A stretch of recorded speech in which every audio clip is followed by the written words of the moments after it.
They were three cops who had nothing in common. Freeze! Big B, what are you doing here? Hey, you know me, I'm keeping the streets safe, boys. One would do anything to get ahead. You're truly prepared to be despised within the department? Yes, sir, I am. One had his own brand of justice. How's it going to look in the report?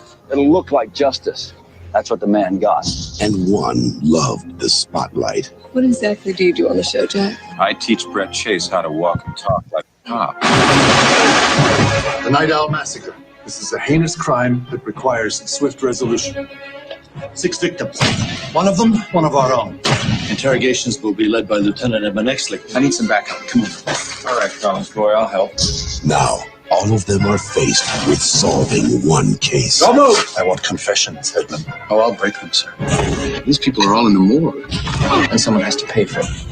There's something wrong with the Night Owl. I just can't prove it. They thought they had it all figured out. Anything bothering you about the Night Owl case? The fact that you guys won't let it be filed away. I didn't kill nobody! But what started as a murder You talk only to me on this one. became a mystery that could cost them everything.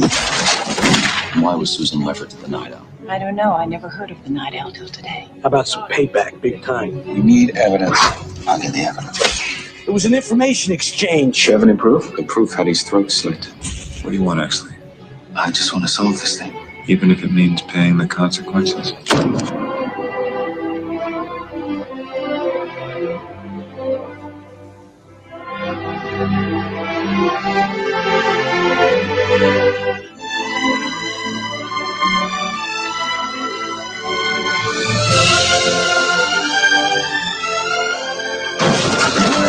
Academy Award winner Kevin Spacey, Russell Crowe, Guy Pearce, James Cromwell, Kim Basinger, Danny DeVito. L.A. Confidential.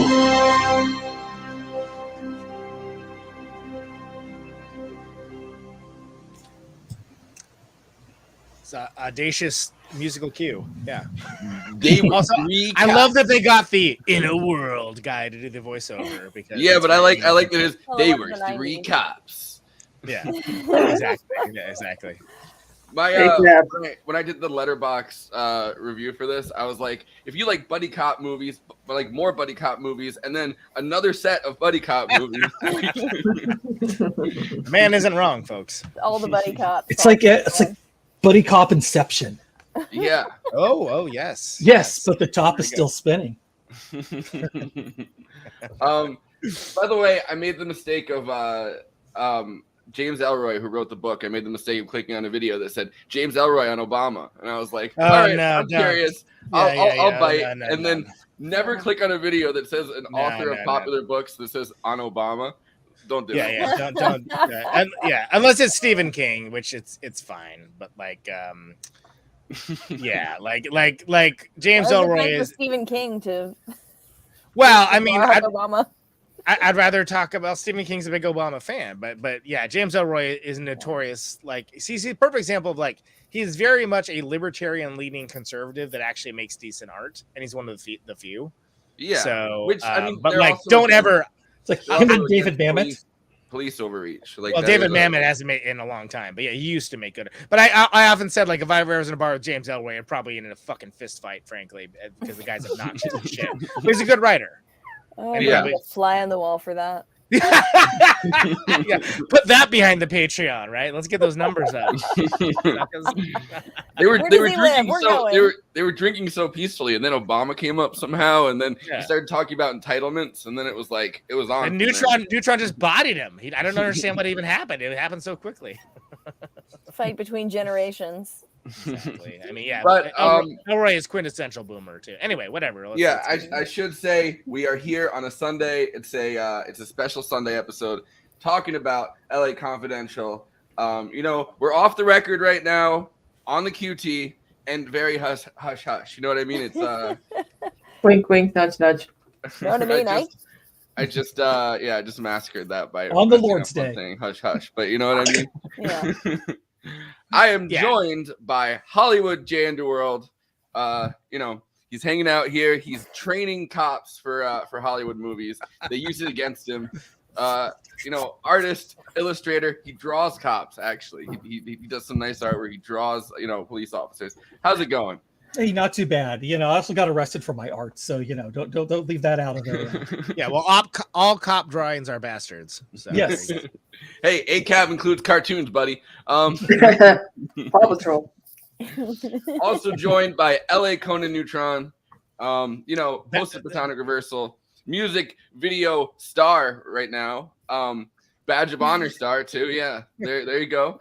And badge of honor, the music video. He made the theme song for that. Platonic reversal, Conan Neutron and the Secret Friends, Caterwaul coming up for all you music fans out there. We're taking a week off after Tuesday because Conan's on full on festival mode, I guess. Yeah, he's getting his rave on. Yeah, I mean, like, if you're wondering why the schedule for the show is all jacked up, I am 100% to blame, but I also make no apologies. I didn't want to miss any of these. These are good movies. I want to watch them. I want to talk about them. These are good movies. A very different podcast, and these are bad movies. These are bad movies. Yeah.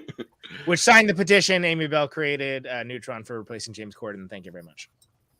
All right. We're also joined by. All right. It's a perfect response. All right. Yeah.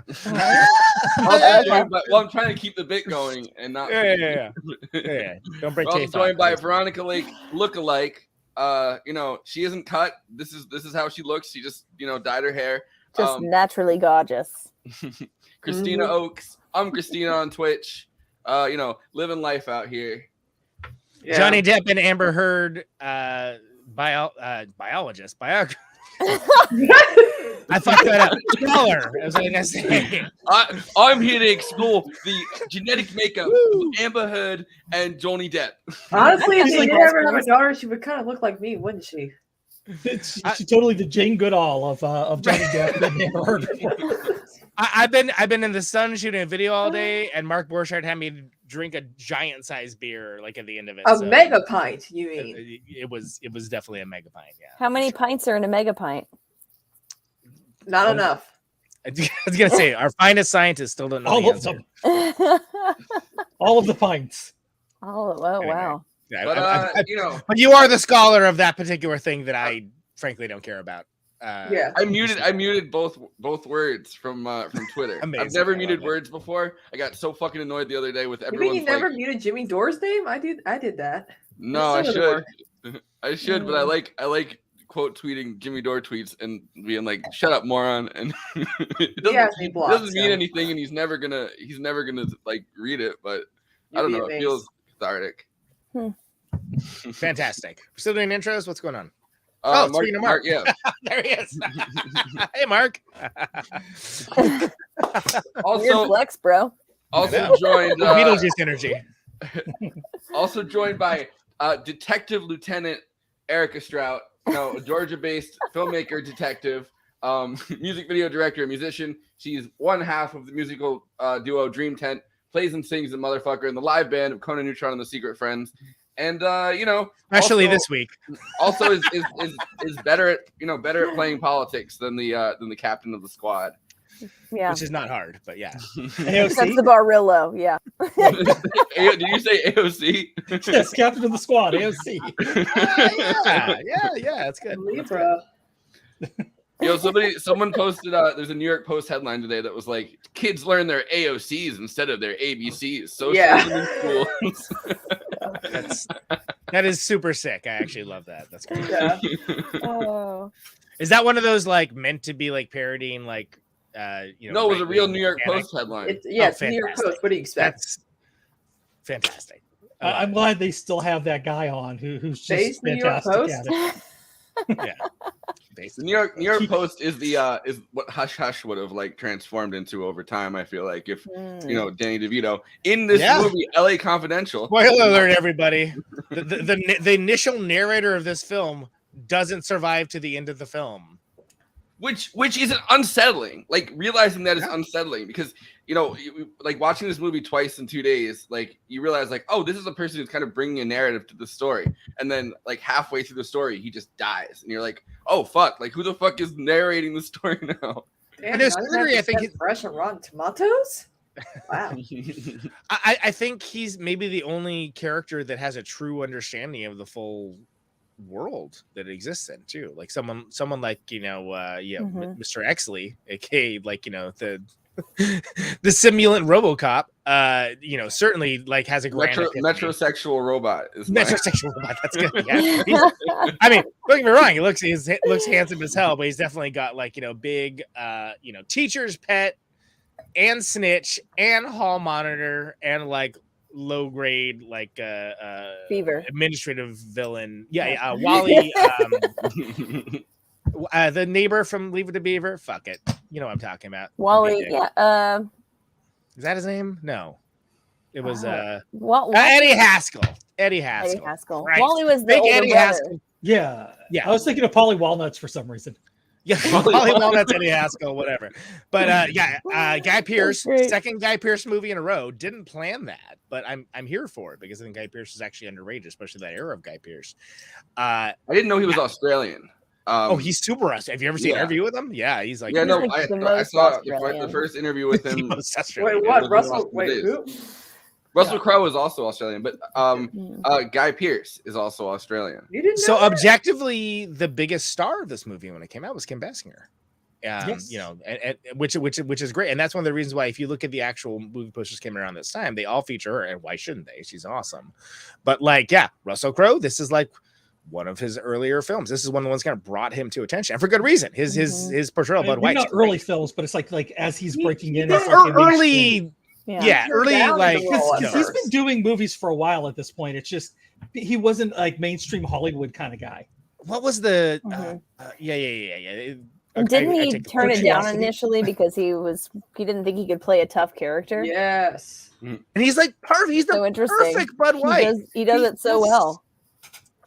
Yes, Bud Light. God damn it, Andy. Bud Light is Ed Exley in this. You know what I mean? Yeah, a little bit. No, I spent the entire movie hearing going like Romper Stomper. Shit, that's what I was thinking. That was the first movie I saw him in, which is scary as hell. Oh, I was like, oh shit, it's a skinhead. It's a movie about skinhead. It's not a skinhead movie. Yeah, it's one of those movies that's definitely worth watching because it's a good film, but like not one you should go into if you're not in the mood for. Yeah, I want to say though, Bud White in this, classic simp, big simp over there. He's big simping. You know what I mean? Big simp energy. Yeah, he definitely. We talked about the women hold up half the world energy. He's like the 1950s version of that for sure. Yeah. Pamela Anderson auditioned for the role of Veronica Lake. Damn. Shut the front door for real. Yeah. Wow. Huh. I could have seen her as like the other person in the car or something like that. You know what I mean? Like I think Susan, whatever her name is. Or something. Of course, she has a band over, but like I don't know. Huh. Well, I think Kim is perfect for this because she has the physical profile. Of course, she's beautiful, but she actually has acting chops. And also Veronica Lake. And she looked exactly, which that goes all the way back to the James Ellroy book. Like that was in the book. Like and like that. I don't know if that was. And you brought this up on the private chat force of like not knowing whether that was like something that was just. Which one came first? And it was like, well, it said Veronica Lake in the book, and then it turns out, like a woman who actually embodies that same like effortless, cool, and beautiful energy, like also happens to be like the biggest star attached to this movie. Well, now you just sound like a regular Bud White. I don't know. I mean, look, like she's at her apex at this moment in time, right? Like she was in her 40s too. Oh yeah. She was born in like 53 or something, so like 96 when they were shooting it. Like she's the same age as my mom. No, wait. Yeah, 50, you're right. Yeah, something like that. 53. She was serving looks for sure. Yeah. Yeah, I mean, like we should all be so lucky. Yeah, I'm be 45 in December. You're telling me, friend. You don't look anything like Kim Basinger.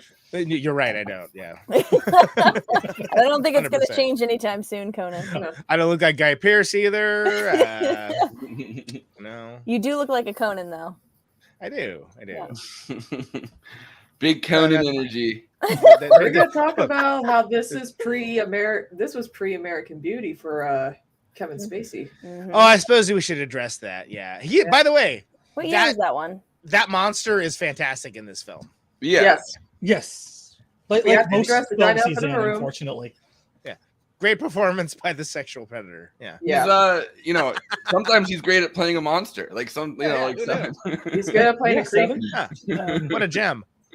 I wanted to throw this on the screen though. Robert Mitchum, friend of show, friend of show, Night of the Hunter. Yeah. The thing that kicked off the idea for the Kevin Spacey character was the actual cop who arrested Robert Mitchum, and he did it in a midnight raid, like the same way that they did at the beginning of the movie. And it was like a thing working with like a press person, I think, to do it. So they based the Hollywood Jack cop on the cop that arrested Robert Mitchum for that.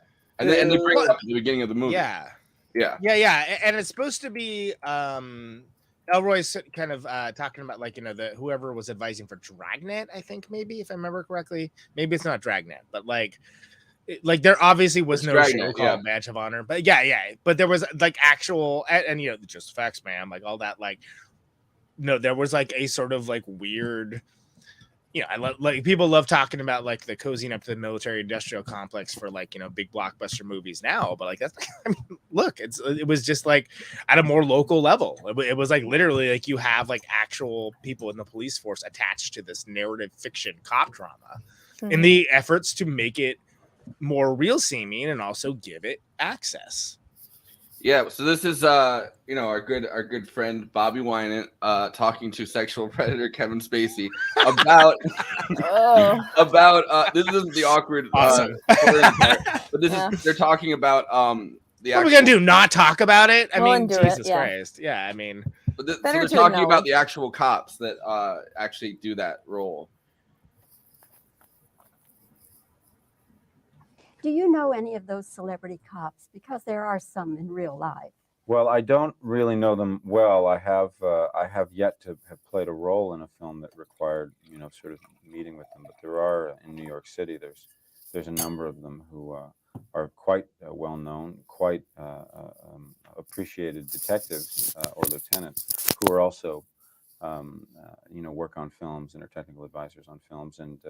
And there's a group called Call the Cops, which I worked with now on several films, who come in and just help procedurally. I mean, they'll talk to you about, what's real and then what's plausible, even if it wouldn't actually happen that way, it's still plausible because ultimately they're trying to help a director serve a story. I'm about to begin a movie now in Chicago in which I play a hostage negotiator with the Chicago Police Department. And we've had these gentlemen come and sort of guide us through the procedures that they go through and the equipment and how it works and how it's used. So they're still around. I always get a little nervous for the actors and the director when a script calls for and names real mafia figures. And I wonder, does that make you a little nervous? Well, luckily for us, none of these figures that we talk about are still with us, so I think we're safe. But I mean, the mafia is still around. Some of their successors. Yes, that's true. That's true. But I actually think they'll probably get a kick out of the film. I mean, don't you think? I don't know. Like, hey, look at it. That's us. Look at it. We're not so bad. You think it sort of feeds their ego? And sure. Look, I did a film a number of years ago called Swimming with Sharks, in which I played a absolutely venal studio executive, and I happen to know that many studio executives I met said they thought it was really great. I think you should be cowering under your desk, but they wear it as a badge of honor. Yeah, I just rewatched that comedy that he did called The Negotiator that he was referring to, that he was filming, which was like the funniest thing because the whole movie they're just like, well, we're Chicago cops. People don't think we're corrupt. And like, I'm sorry, I think that's funniest film I've seen, Samuel L. Jackson do in a while. So it was good. I don't think I've seen that since like when it came out. By the way, I love Swimming with Sharks, which is one of the movies you mentioned. But I mean, obviously, I haven't watched it anytime recently. But obviously, yeah. I absolutely adored that film when it came out. He does his Frank Underwood character, but then like when COVID hit, he stopped. He was like, "Hey, Okay, here's the thing, guys. This is a real serious virus, and we need love. And I'm like, oh, I bet you do, fucking Kevin Spacey, you goddamn creep. Yeah, say less. Say less. Was he called out before the pandemic started? yeah, he was doing the Frank Underwood thing, like acting like he was being persecuted, blah blah blah blah. But then, like, he started like doing it. The mid sentence, he stopped and he was like, "You know what? Let's get real here, guys. People are dying." And I'm like, "Oh God, no, Kevin Spacey, no." Well, so double down actually, in the weirdest way. Actually, insane story that JG Michael shared pretty recently, and that I didn't know about, which is that he's in a Croatian propaganda movie where he plays like the Holocaust denying ex-president from the 90s of and that's supposed to make him likable again? Yeah. What the fuck? Wow. Why? Wow. Okay. So I saw saw the father of the Croatian state. Well, I saw a thing. So I saw one of these like Twitter super threads about like the conceit of which is here's all these people that were allegedly canceled, but the point is they're all getting work, they're winning awards, et cetera, et cetera. Your Louis C.K.'s, stuff along those lines. Yeah. But and the Kevin Spacey too, and which I agree with, and like I agree that's a horrible thing of injustice. But then Kevin, like, what is this he said for Kevin Spacey was continues to work and make films. I'm like, really? I haven't seen any of these. So what's interesting about this, like, those are the films he's making, which is kind of like, If you're can getting you really say that he got away from cancellation if you're making Croatian propaganda films? I don't know. If you're being paid by like a far right like fascist party in a different country for your work, I think that does qualify as being canceled. Well, actually, speaking of Twitter, Roman Polanski is getting shut out in France. Yeah. And it takes a lot to get shut out in France. Damn. Sometimes love don't feel like it should, baby. Hurts so good. Oh God. Yeah, that's real. But no, I think like I don't know. I just imagine. What up to our French listeners, everybody? I just imagine like Kevin Spacey getting hired by like Putin at the end of the fucking like Ukraine invasion or whatever, and Putin being like, "Listen, I need you to play me." But he already has, I guess, other actors for that. But yeah, you can hang out with do a movie with Steven Seagal in Russia. And yeah, great. I forgot that he does those. That's wild. Yeah, you have Oliver Stone direct it. Yeah, man, people get about all the kinds. It used to be all this stuff was just like stuff that they did and they didn't talk about, and so nobody knew about it. It's like remember the whole it's the conceit of the Sofia Coppola movie. With Bill Murray. Come on, help me out here. What is it? Where they're in Japan, right? Bill Murray's character is like shooting like commercials. Lost in Translation. He's shooting Japanese commercials, those weird ass Japanese commercials that actors and actresses used to do as a payday, knowing full well that nobody would see them. And then like at the dawn of like the internet, like 1.0/1.5, people were like, holy crap, look at these insane commercials Arnold Schwarzenegger did. And like, and like whoever, like not just Arnold, but like, oh my God, this is mind bending. This is like a drug trip. The RoboCop commercial for the fish sticks is just brilliant. Right. Yeah, exactly. Those guys. But it used to be you could just do those things, like get a payday and you're like, fuck it. No one's going to see it that I care about, yeah. So on prime early YouTube content, right? Like you go on YouTube and you're like, oh, what is this? And then Leonardo DiCaprio is hawking something and it's great. Yeah. It's like the Fenster films, like G.I. Joe PSA stuff that a friend of mine actually made. But like now, so where I'm going with this is like now, like it's not just Hush Hush Magazine finding out about these, right? Like everyone is their own personal Hush Hush Magazine, and like people just with time on their hands and a phone can like expose, like, say, Kevin Spacey doing Croatian propaganda films, right? Or Johnny Depp smashing a bunch of cabinets and sending it to TMZ. Hey, I muted that. I muted the words Johnny Depp.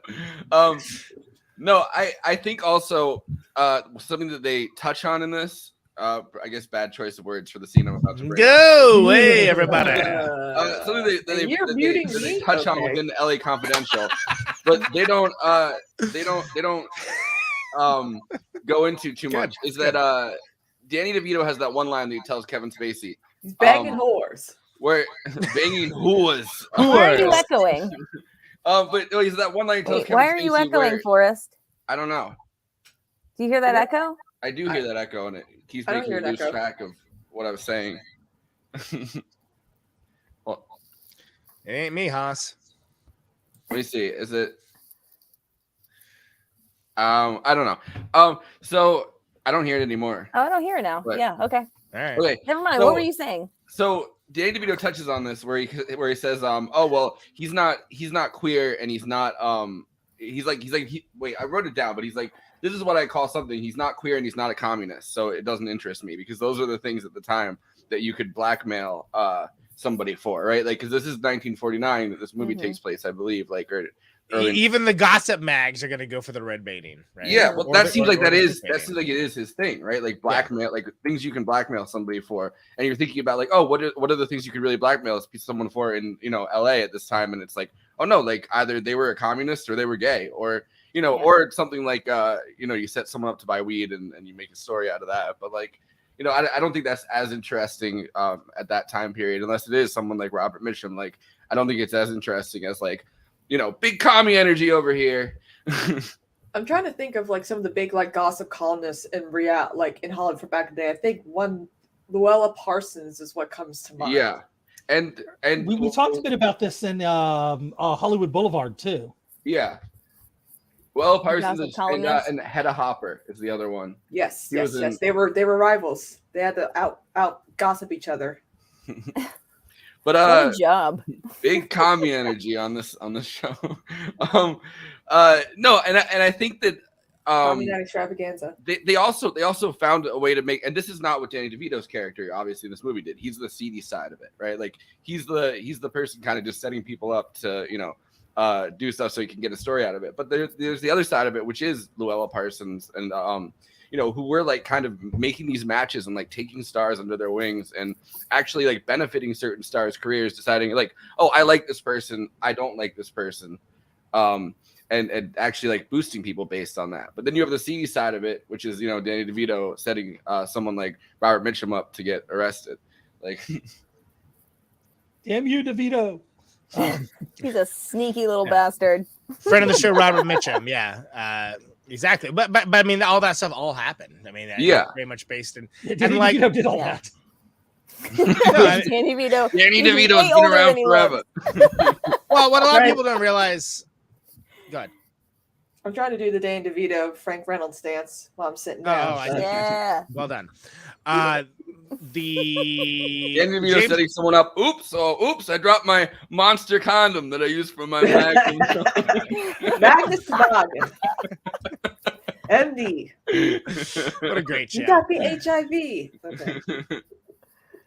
James Ellroy, a lot of his books, they are noir and they are fiction, but he like pulls heavily from that era, especially. I mean, he did the whole whole Blog Dahlia thing, especially, of course. But like, there were, gossip muckrakers of that sort that were tied in with the nefarious activities that they did, and there was like quid pro quo exchanges for all of that.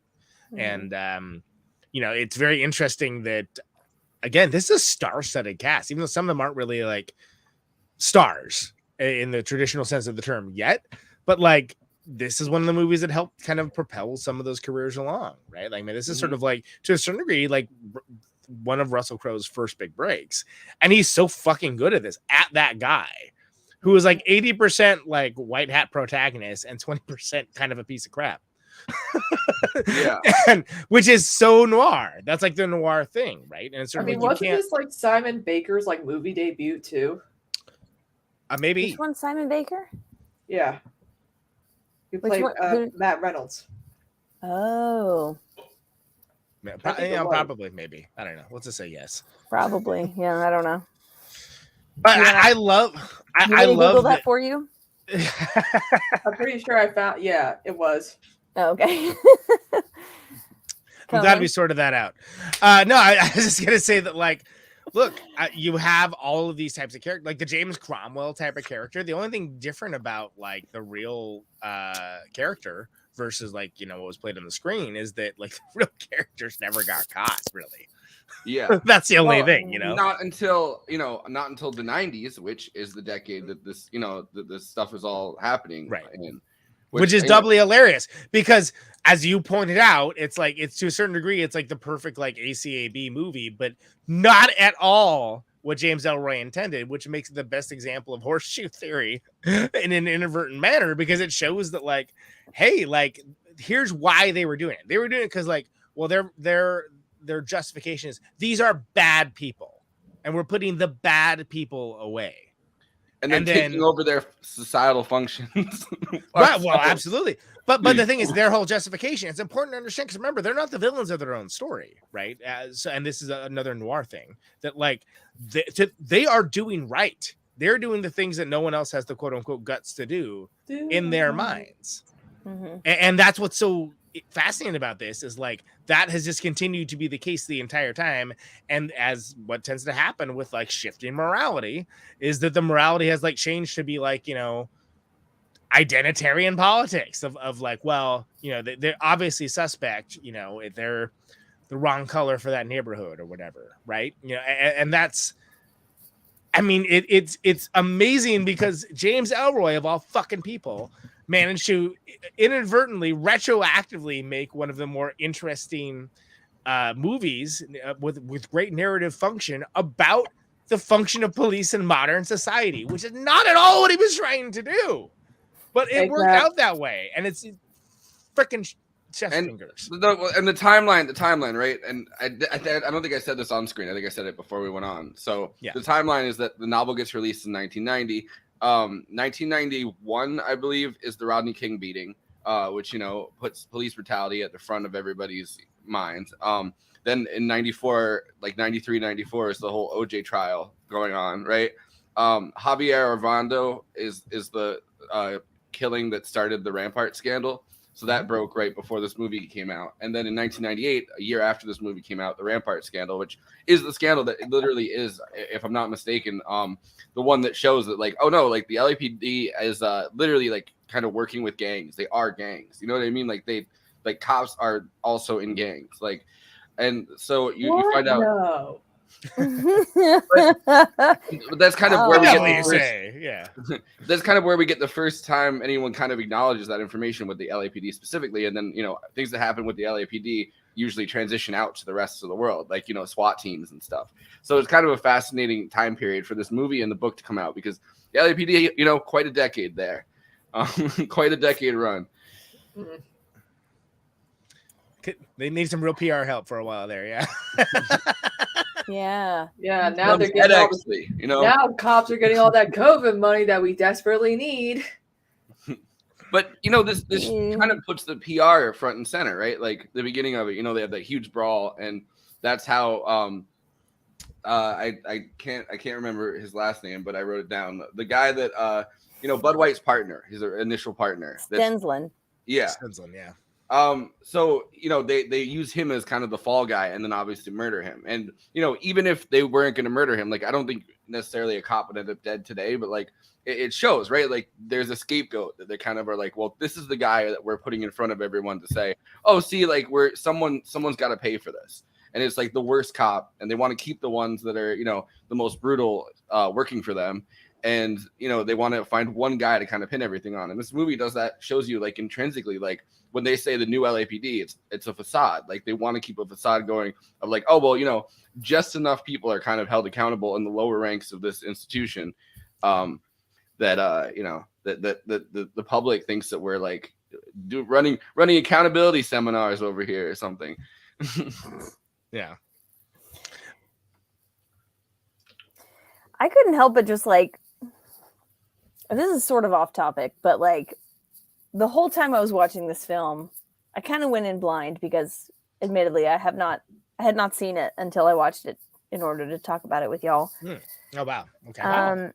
But it just really made me try to like think about like, what would the world or what would our country look like if instead of having a police force, we had social services teams of various kinds This is really off topic, maybe, but that's what made the main point that was brought to my mind from watching this film. It's like, hey, just do without cops altogether. I don't know, like, what would that look like?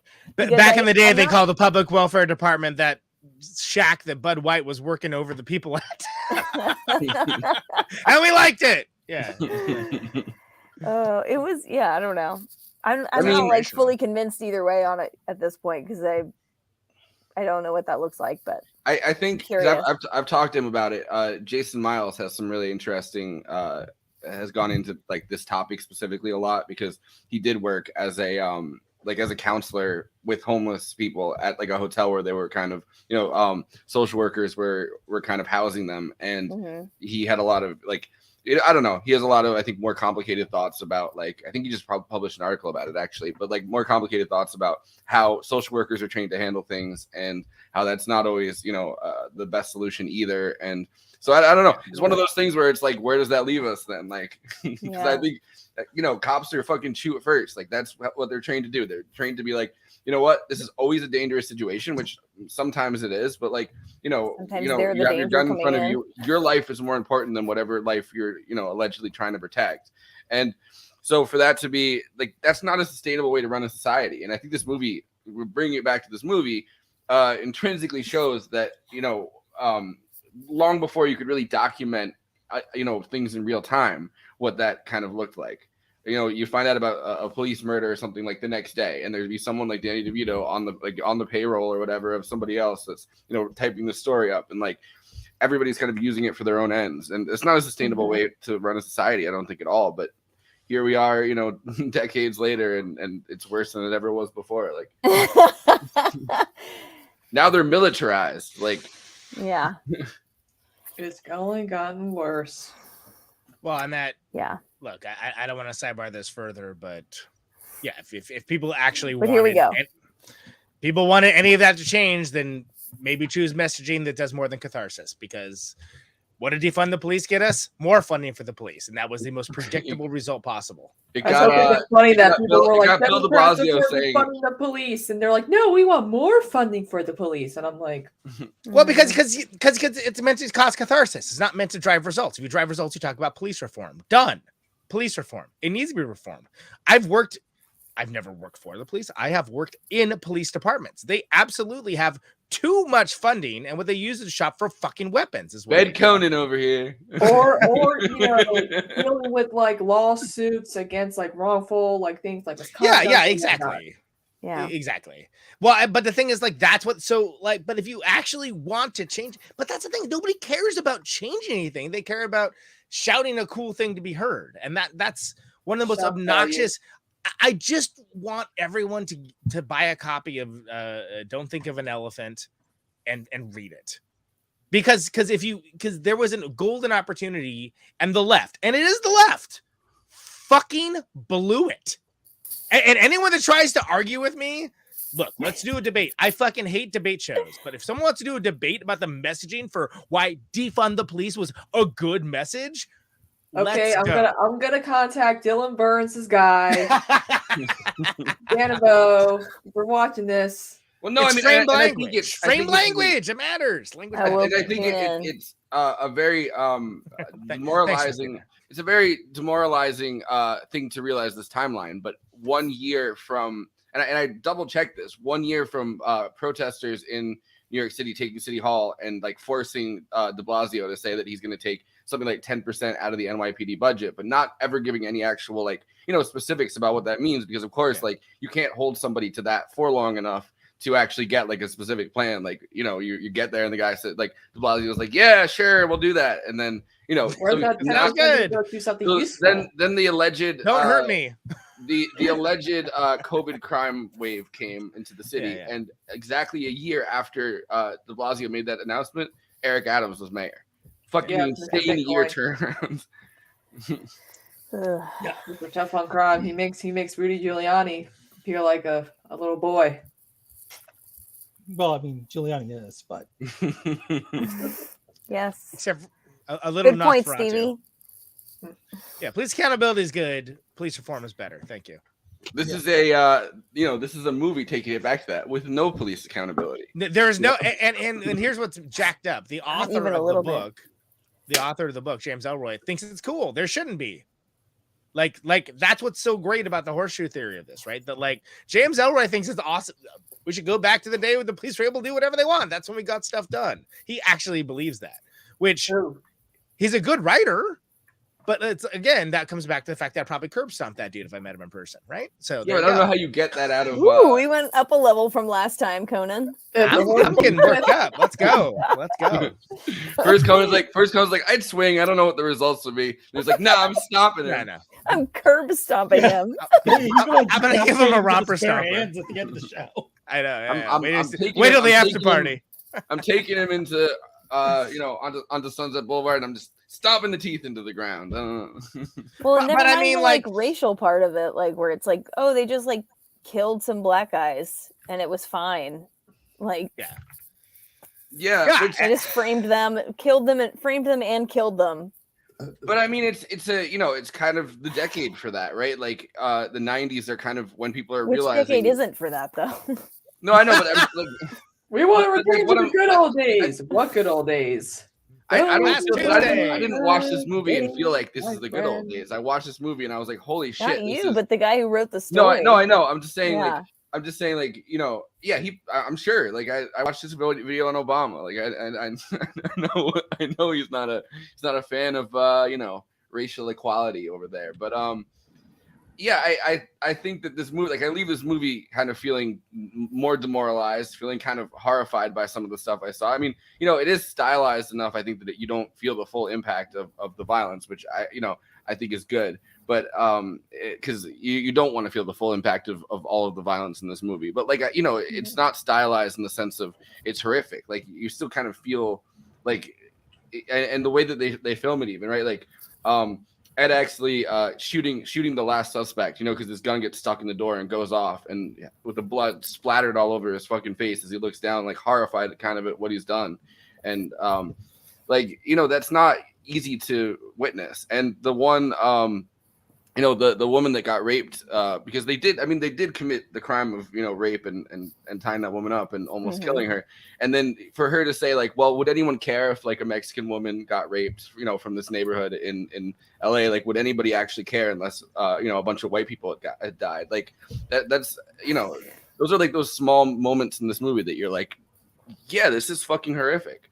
And for the decade run, I guess, of the LAPD in the 90s, like. Yeah, like was that Elroy making a point, or was that in the movie only? Her saying that, I mean. It's in the book. I've read the book. I read I think you've read the book. Yeah. Damn. It's like a and you would curb stomp the author. Oh yeah. He's great. He's great. Like he's probably one of my favorite noir authors, but as a person, I fucking wouldn't like him at all. Dang, dude. You can separate the art from the artist. I can, yeah. Unless I get in the same room with him, which I'm going to ensure never happens. But and then you hit him in the face with the book that you just read. And then the art flies out the window, and you curb stomp him. I know exactly what would happen, right? He would talk about people not wanting to get political, and then he would get political because the thing is, a lot of right wingers think it isn't getting political when they talk about their political philosophy. It's like, no, that's still getting political. So if you want to not get political, great, we can have a conversation. But if you're going to start talking trash about the squad and how like police are actually underfunded and this and that, whatever, like, first of all, you're being annoying, but then like James Ellroy is a guy that will escalate. So I don't know. Maybe. I don't know. I don't know the guy. Whatever. I'm never going to meet him. It's not a big deal. I'm probably not going to. Next week, coming up on Movie Night Extravaganza, James Ellroy. If we get on that late show too, maybe you could have him on as a guest. Watch the sparks fly as James Ellroy shows up on Neutron at Night. Episode 1, and it's done. Episode cancel. And the only episode, yes. Turns out you can't assault your guest, Conan. I don't even want to be on this show then. The other Conan knew. Man, this dude was an outspoken question admirer of the Los Angeles Police James Corden would just hit him with the car. That's how James Corden would handle exactly. Look, I said it wouldn't be boring. Anyway. But so I wanted to James Ellroy has a lot in common with Frank Miller and dudes like that. Basically, is the best way I can say it. And which is to say that like there's certain things you could have like a great conversation with about, and then like you'd be like, I am going to disengage from this conversation right now and walk away. Which I mean, people like Frank Miller, kind of inspired by like someone like Mickey Spillane, which I would guess that probably James Ellroy is too. At least this series is kind of inspired because it's that same kind of tough, extreme, like someone's got to do the job. And it's, in the case of Mickey Spillane, it's like Mike Hammer. And then this movie feels like it's a whole movie of Mike Hammers just going at it for 2 hours. Like the people with that level of moral depravity, like in our eyes, that level of moral depravity, but to somebody like James Ellroy, to somebody like, Mickey Spillane, like probably not moral depravity. He's like, oh, this is the kind of life I want, my characters to lead. And I'm surprised James Ellroy hasn't made a version of this movie like Mickey Spillane did, where he plays like the main character, like he plays Russell Crowe. Well, but also like that's the genre, the corruption of institutions. Yeah, right. That is noir. So you can see that as aspirational. You can see it as allegory. I see it as allegory. So this is Curtis Hanson who directed it. I wanted to play a clip of him. It's a couple-minute clip. R.I.P. By the way, I didn't know he died. Oh, he died? Oh, wow. Yeah, like years ago. Who did? Curtis Hanson, the director. Oh. Who also did 8 Mile, Wonder Boys, Hand That Rocks the Cradle. Really like diverse. I loved The Hand That Rocks the Cradle. Yeah. So, that was like one of the first horror movies I really got into. He kind of also reminds me of the way he talks about movie making, I guess, reminded me of when we did Tokyo Drifter and we were watching those clips, because he's one of those people that very much is like a script gets handed to you and you decide whether you want to do it or not, and it's kind of a by the numbers thing rather than like a passion project, which is kind of a fascinating not as much, I don't think, as Tokyo Drifter was, but so this is him pitching the movie to Charlie Rose, and he brings his stuff to his interview with Charlie Rose that he would use to pitch the movie to movie executives, because this was a passion project for him. So I kind of found this fascinating because I don't think we've had another director video that was like that. So what do you say? And this presentation, I should say, also evolved into the opening title sequence of the movie. Right. Danny DeVito now says a version of what I'm going to say to you. Right. In fact, this postcard is in fact the first shot in the movie. Yeah. Danny DeVito, I mean, you don't see his hand, but you see this postcard and you hear his voice say, "Come to Los Angeles. Yeah. The beaches are wide and inviting. Yeah. The orange groves stretch as far as the eye can see." Yes. These, of course, are vintage postcards. These are from newspapers, magazines of the period. Land is cheap. Every working man can have his own house. This is the dream of suburbia, of course. And in every house, the happy all-American family. Right. Then I showed some pages of Confidential magazine, which is the real magazine that in our movie, DeVito edits Hush Hush magazine, right, which was the, let's say, birthplace of modern tabloid journalism. Confidential magazine was the first one to sort of peel back the image that had been created by the studio-controlled fan magazines and tell the truth of what was going on underneath. DeVito says, that's the image that they're selling you of Los Angeles. Now we're going to peel back that image and show you what's really going on. Right. Movie stars are using drugs. Robert Mitchum coming out of prison. From his marijuana bust. Pacific Coast jazz, played by the likes of Chet Baker, Jerry Mulligan, and so forth, who, by the way, provide much of the music on the soundtrack of LA Confidential. This is Johnny Stompanato, dead a few years after our movie takes place on the floor of Lana Turner's house. One of the interesting things about Ellroy is that he mixes fact with fiction. He takes real characters like Stompanato and Mickey Cohen, who appear in the book and movie LA Confidential, and then weaves in the fictional characters. Right. Stompanato was a guy who was killed by either Lana Turner or her daughter. Yes. Right. This is an actor of the early 50s named Aldo Ray. Right. I had this shot here to show what our character, Bud White, played by Russell Crowe, would look like in his civilian clothes. Point being, look at the clothes, look at the haircut. Accurate to the 50s, but like everything else in the movie, the accent is on those things in the 50s that were modern, that were forward-looking, that still feel contemporary today. Right. Again, wanting to avoid the classic film noir of the 40s and 30s.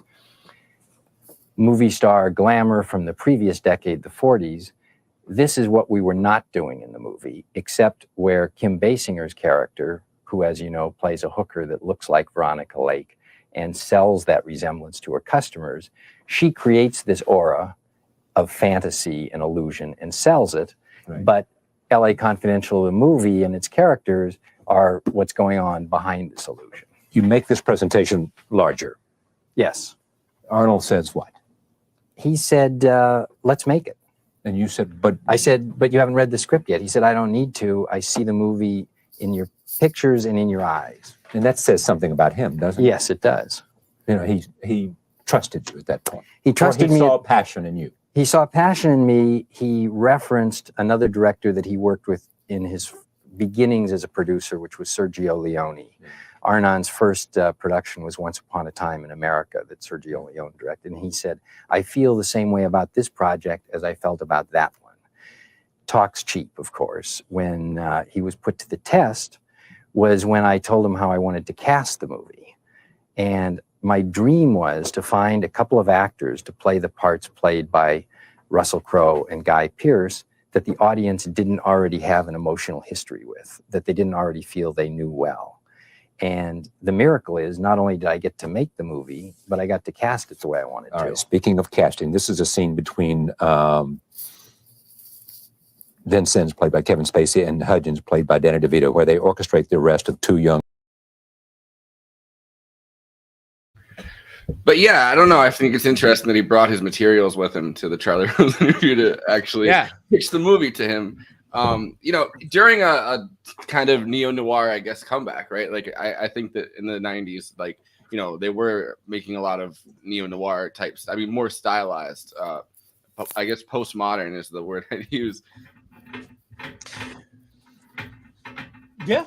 I'm actually really surprised that this movie hasn't been like remade into a TV series for nostalgia reasons. I think they are. Yeah, probably. I mean, what they should do is do like The Big Nowhere. Actually, didn't they make a Black Dahlia series? There was a movie directed by Brian De Palma called The Black Dahlia. Is that based off of his book, though? Let me look real quick. It doesn't matter. Anyway, whatever. Well, CBS orders LA Confidential, Ava DuVernay pilots. Maybe it didn't. I guess it didn't get picked up, but it seems like they ordered a pilot. He also did, like I said, we did The Big Nowhere, which I have right here. He had White Jazz, pretty good. Like, I mean, yep, it was. Okay.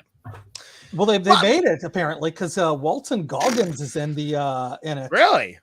Yeah, really? Unsold TV pilot of James Ellery novel of the same name. He played Vincennes. They also wanted to do a sequel to LA Confidential with Chadwick Boseman, but he passed. Yeah, unfortunately. Right. The Beat.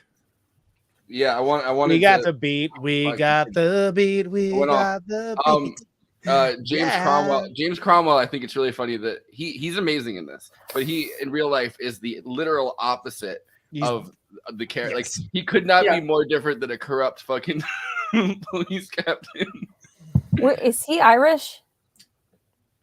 Where's he from? I think. Well, he's I think from the U.S., but oh, really? Okay. Yeah, I think so.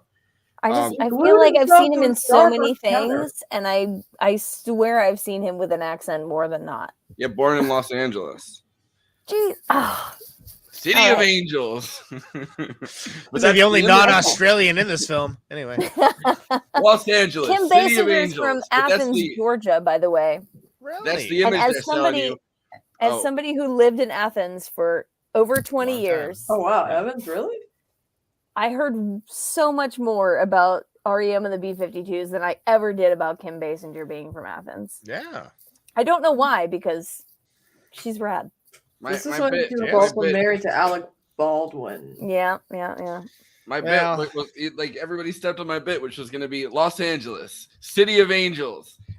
But that's the dream they're selling you. What they really do is charge you 35 extra cents every time you want vegan oat milk. Oh, that's good. Yeah.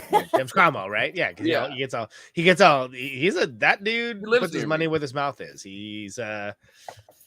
What did he chain himself to recently? What was Yeah, it? so He super glued himself. Yes, He he super was on the Starbucks counter Yeah. table. something like We that. regret the error. They actually 2 days ago Wait. he wrote an op-ed that says I don't- glued my hand to a Starbucks counter, here's why.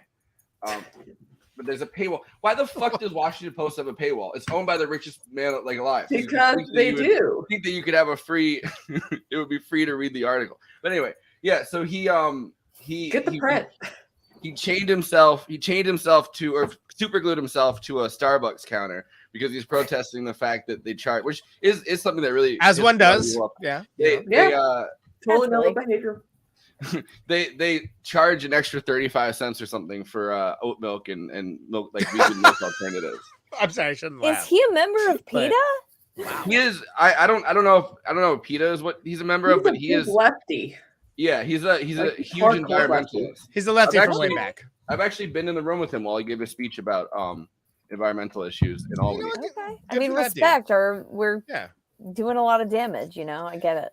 He's I known can't for imagine money giving a grabs are shit not about lefty though. So I can't imagine giving that much of a shit about oat milk, but hey, good on him. that's it. I don't think it's about oat milk though. It sounds like it's like, oh, you're punishing people who are Yeah. using dairy products. Yeah, look, I get it. I Right? get what he's going for. Yeah. I'm just Okay. saying.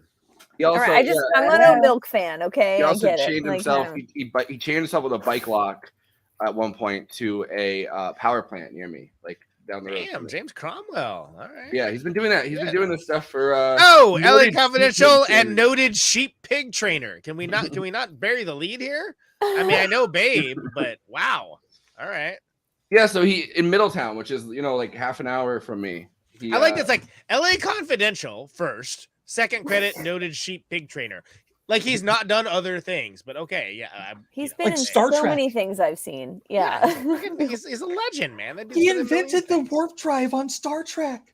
Yeah, exactly. Oh, it's a Babe Right, I reference. forgot about that. It's a Yes. Babe No, I reference. fucking get it. I didn't say I didn't I understand don't it. think you get it, Conan. We need to talk about how you don't get it, really. God damn it! I didn't do a bit here. Nice. Yeah, so he and two other protesters were arrested for blocking the entrance and connecting themselves by metal interlocking devices around their necks. Three more were similarly arrested for blocking the entrance and refusing to move. Yeah. Good for James Cromwell, man. I mean, everybody hates the California power system, right? This is Orange County, New York. Oh, He's New in York. New York, I'm sorry. Yeah. This is literally the next exit down on the thruway from me. Is where this is. You're gonna get this taken down from YouTube. They flag it. Yeah, we Flag. can sing original songs like After Party Forever. After party forever. I sing that we invoke it. Now we have to do an after party. Oh. That's a good I know, bit. I'm much too tired for an A after classic party bit tonight. from I think last episode, right? I mean, Yeah. Yes. This is now classic. the Friday, like it's 2 days old now. Classic bit. That's Yeah. a Sunday. Friday Stuff is worth 2 days passing. old. Yes. No, but And it's James true. Cromwell was in Thank you, Eric. Success, and he plays the brother, the uncle of That's the right. brother of Logan Roy, and That's right. but he's trying to take down the Fox News style Roy empire from the inside. And there's that amazing scene with him and what the fuck is his name from Peter whatever. He has him as a lawyer, and they're in the middle of talking about something, and he's like, all right, step one, we're gonna heighten the contradictions of late capitalism and show that a media empire to be torn down or whatever. Yeah, I don't know. I would need to pull up the quote, but Forrest is a big fan of the show Secession, everybody, in case you weren't aware. Never seen it. I started and I had to stop watching it because it was triggering me like fuck. I'm looking at this LA Confidential pilot, and it looks really good. It's got If Walter Goggins is in it, I'm into it. Tony go. Curran is in it, and Tony Curran is this Irish actor, or maybe I don't know. He's from the islands over there north of Europe. The islands. Not quite sure which one. But he's always fantastic in anything he's ever in. And he's playing Captain Smith, and the guy who played, this is the crazy stunt casting bit here. The guy who played the TV detective from the movie LA Confidential, plays what is it, Exley's father in the TV show. Oh, okay. Yeah, no, that's pretty good, right? Who's doing Exley though? Because I think Guy Pearce's character is so perfect in this. Honestly, the guy who's playing Exley is a good actor, but like I only know him from Stargate Universe.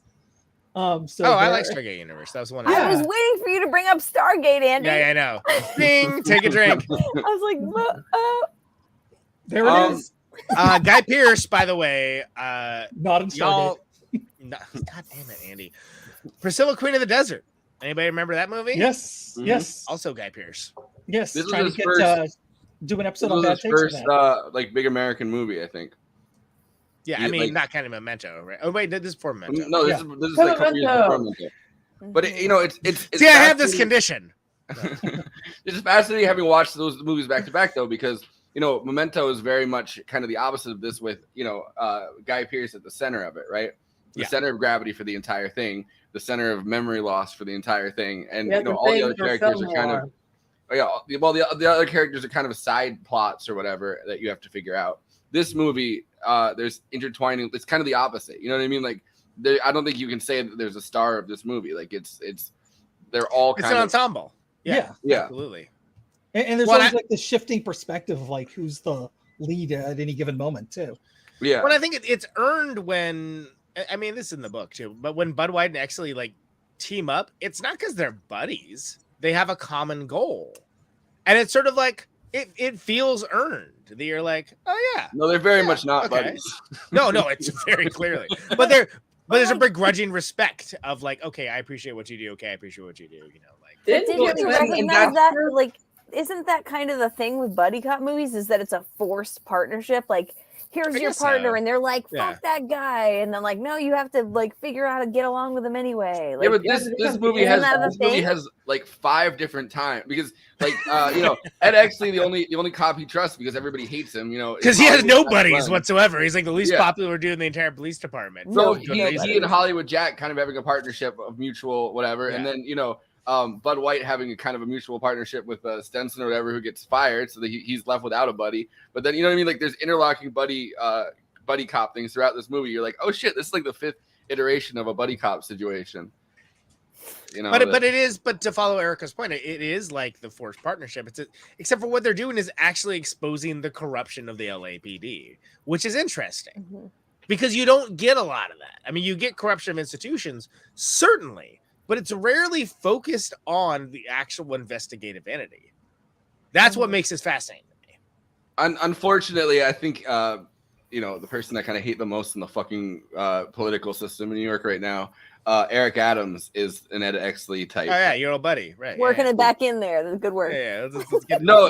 Like the whole thing that Eric Adams made the case for that he should be mayor is because after seeing a bunch of NYPD cops beat up a black person, I think, into almost killing them, he came out about it and talked about, so like literally kind of what happened in this movie. And then he was like shunned by the department or whatever, and then he left the department at one point because things got too bad because the racial abuse was heaped on him because he's black, and became a councilman in the Bronx, and then moved up in the ranks of like politics to becoming New York City mayor. So I feel like that's the Ed Exley story. If you had followed it out to its logical conclusion, right? Like, he does get multiple promotions every time he does something fucked up. Yeah. Right? Which is kind of amazing. And like, yeah, peak white dude, right? And they call it in this like playing politics, right? Like, they're like, oh well, he's better at politics than even I am. Like, he can navigate that water, and it does show you that there's a very strong connection between the political and the law enforcement aspects of running a city. And it's not necessarily the most popular. It probably never really is the most popular person who manages to rise up to captain or something like that. Everyone's just kind of afraid of them at some point, and they're like, I'm going to stay the fuck away from this guy. He's literally trying to make himself the gang emperor of LA over there. Like, exactly. God Emperor of LAPD. Yeah. God Emperor. I don't know. What do you think, That's why he was Kristina? covered in worms. You know, it's Exactly. that was a deep cut for people. No, that's good. I got you. Yes. That's Eric Adams' final form. Is the Doom God Emperor, but He can't cross water. He's like stuck in Bitcoin, Manhattan because like- he can't cross water. Like I thought his final form would be like a Bitcoin like ATM or something like that. Yo, he's already burned out of New York politics. He's been in the mayor, like as mayor, for 6 months. He's already talking about running in 2024 for president. That man thinks he can run for president, which is such a New York mayor thing. Like, why do you think literally any human being wants you to run for president? And they've all done it. There has not been one New York mayor. There's not been one New York mayor in my lifetime. Make it anywhere. Apparently, that's what they think. There's not been one New York mayor I can think of in my lifetime that hasn't run for president. And you cannot imagine the breathless indifference of people in like Iowa and like anywhere in the Midwest towards anything coming from New York, let alone the mayor of New York City. Damn. And that's general regional bias. Yeah, let alone the fact that all of these mediocre miseries that think that they can do this are terrible. Giuliani could have done it in 2004 if Bush wasn't already The thing about president. Giuliani, the thing about Giuliani is that he was an unpopular mayor until 9/11. His term ended in 2001. He just happened to be there. No. But no, and that's but why, the second he opened his mouth, like no matter where he is, the second he opens his mouth, he's like, oh no, that's a fucking weird dude. Like that is not a guy that should be running anything. And of course, he's fallen so far at this point. Should be running away from the vampire hunters, that Nosferatu looking little bitch. Anyway, whatever. But he's fallen as far as he has, which good on him, I guess, for sticking around long enough and not being killed off by somebody in the mob or something like that. But he's really fallen though? as far as he has. Yeah, good for that guy. But the I second he opened his mouth, it's kind of like the idea of clout, right? If you're an awkward, like weird fucking guy like that, Who marries your cousin? The idea of like political clout, he did marry his cousin. Whoa. Which is not even the third tier of most odious things about him. Wait, Somehow. first cousin? I think second cousin. Second cousin? So that's still weird. But yeah. John Oliver called him a cousin nuzzler. He's like that little cousin nuzzler. Wow. Oh, John Oliver. Oh. The man for our times. The comedian we didn't know we needed. Yep. But yeah, like I don't know. So it's an illusion, right? Like it's a second cousin, but it's an illusion, right? Like thank God we got to the bottom of that. Yeah, it's good. That political clout, right? It's a complete illusion. And the second you try to cash it's cryptocurrency. It's political cryptocurrency. The second you try to cash it in, it tanks. It doesn't have the value that the only way that it can accrue value is by you not touching it. And the ironic thing is that you can't not touch it, right? Like it's an asset that you're going to eventually want to cash in that you can't cash in. And I kind of like this isn't the first time I've thought about this. I thought about it recently. Just someone was talking about Giuliani and like his run for president. He got roasted by fucking Biden when Biden still had his cognitive abilities intact. Yeah, there's Biden. Yeah, cold out. Biden said he was like he was running for president. Everyone forgets he ran for president against Obama and Hillary Clinton. They were all. Oh, I remember very well because that was also when Gravel did his serious run. Yeah, he was serious, and like that was. He didn't have teenagers holding him up. Right, exactly. If you're getting called out by a dud like Biden, then I don't know. I don't know what's happening. You just for get dunked on by like the least cool guy that ever was. It's like when Amy Klobuchar took on Mayor Pete. You know, oh god, that was so awkward. I remember that. I'm like, what are you doing, Amy? But the thing is, the real acrimony, like in her eyes towards like this little like that was little punk. That actually made me like her a little bit for the first time ever. Where I'm like, oh, she hates this. Oh, guy. Speaking of cops, did you guys and I love it. Did you guys see Amy Klobuchar's tweet where she's like, "We're having National Police Week to honor all those who've died in the line of duty." Everyone's like, "They all died from COVID, Amy." Yeah. Yo, damn. COVID would have had a field day with this movie, by the way. Oh yeah. LA Confidential. LA Confidential. COVID would have wiped out the LAPD. Even LA Confidential. What about LA Confidential? I see There you, we go. Andy. That was good. Well done. Yeah, but I remember that movie, LA LA Confidential. Yeah, it was good. Confidential, you mean? All right, guys- so this is my second Bobby What are we Wine. gonna hold on, Erica? What are we gonna say? What are we gonna say? Oh, I feel like I was already talking over Forrest. You go first.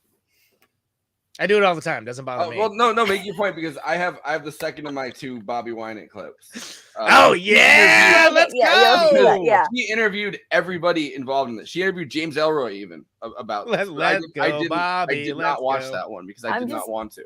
Well, I'm just here to distract and make silly jokes. So yeah, play your clip. This is Danny AKA DeVito. trying to take my slot. Oh, look at him. This is Danny DeVito talking Danny to DeVito. Bobby Wine. He handles this like a champ. Danny DeVito is a pro. Danny DeVito is great at the whole press run. Pro thing. indeed. Yeah. Danny DeVito is one of the best dudes, and I will go to my grave saying it. Yes. Bang those whores. Years Whores. Usual Suspects was out. This was a real rough movie. I came home. I was working on Matilda, and one day they came home. I came home, and the two girls, they said, Lucy and Gracie said, "We just saw the greatest movie we ever saw in our lives." I said, "What was it?" Usual Suspects. So I go, I hadn't seen it yet, and then they said maybe a week later, they said saw it again, and I said, "Well, I better see this picture with them." So we went. It was like so bizarre that this was their. I looked at them and I said, "Whoa, what am I raising here? These like film aficionados." Anyway, let's talk just for a moment, if we please, about LA Confidential. About LA Confidential. Okay, now let me ask you this. Yes, ma'am. Yellow journalism, tabloid journalism. You're the tabloid editor. That's right. Is very much a part of this story. Given the time we're living in presently, is that going to help or hurt the movie? Well, I think it's a reality. I mean, it is here. We are steeped in it in our society, and whether you're in the film business or you're a politician or you're royalty or whatever, or it doesn't matter. You're just fair game at this stage of the game. We are out there and they are after us. It's a weird thing. Sid Hudgens in LA Confidential is at the vanguard of this. He is the Edison of it, or the Henry Ford, or the Giuseppe Fermi, who is the master of reinforced concrete. He's like the guy who's it's the great thing about, he's the architect of this industry. And in those days it was somebody, having sex with, whether it was same sex things or, homosexual, or it was, some kind of, like a guy who just likes to dress up like a woman, or there was a guy smoking reefer, or this, that, and the other thing. And the big thing at that time was in the studio system, they were contract players. So if you had they were really, it was very important to the studios to keep their starlets and stars, clean and on the up and up. And they even put, marriages together and whatnot. Now, that's not what the movie's about, of course, but our movie is a really one of the best film noirs that was ever made, in this era. We got, you look at Chinatown and you look at movies that we loved and we're tittillated when somebody makes a film noir that's successful and really nails it, which Curtis Hanson did with LA Confidential. But that's the way I looked at Sid. And I think that, in light of everything that's going on now, it's a tragedy and we're all very saddened by the loss of Princess Di and Dodie and all the people who were in the car. And, but I'm sure that, over the years, other people have been injured either physically or psychologically by this same thing.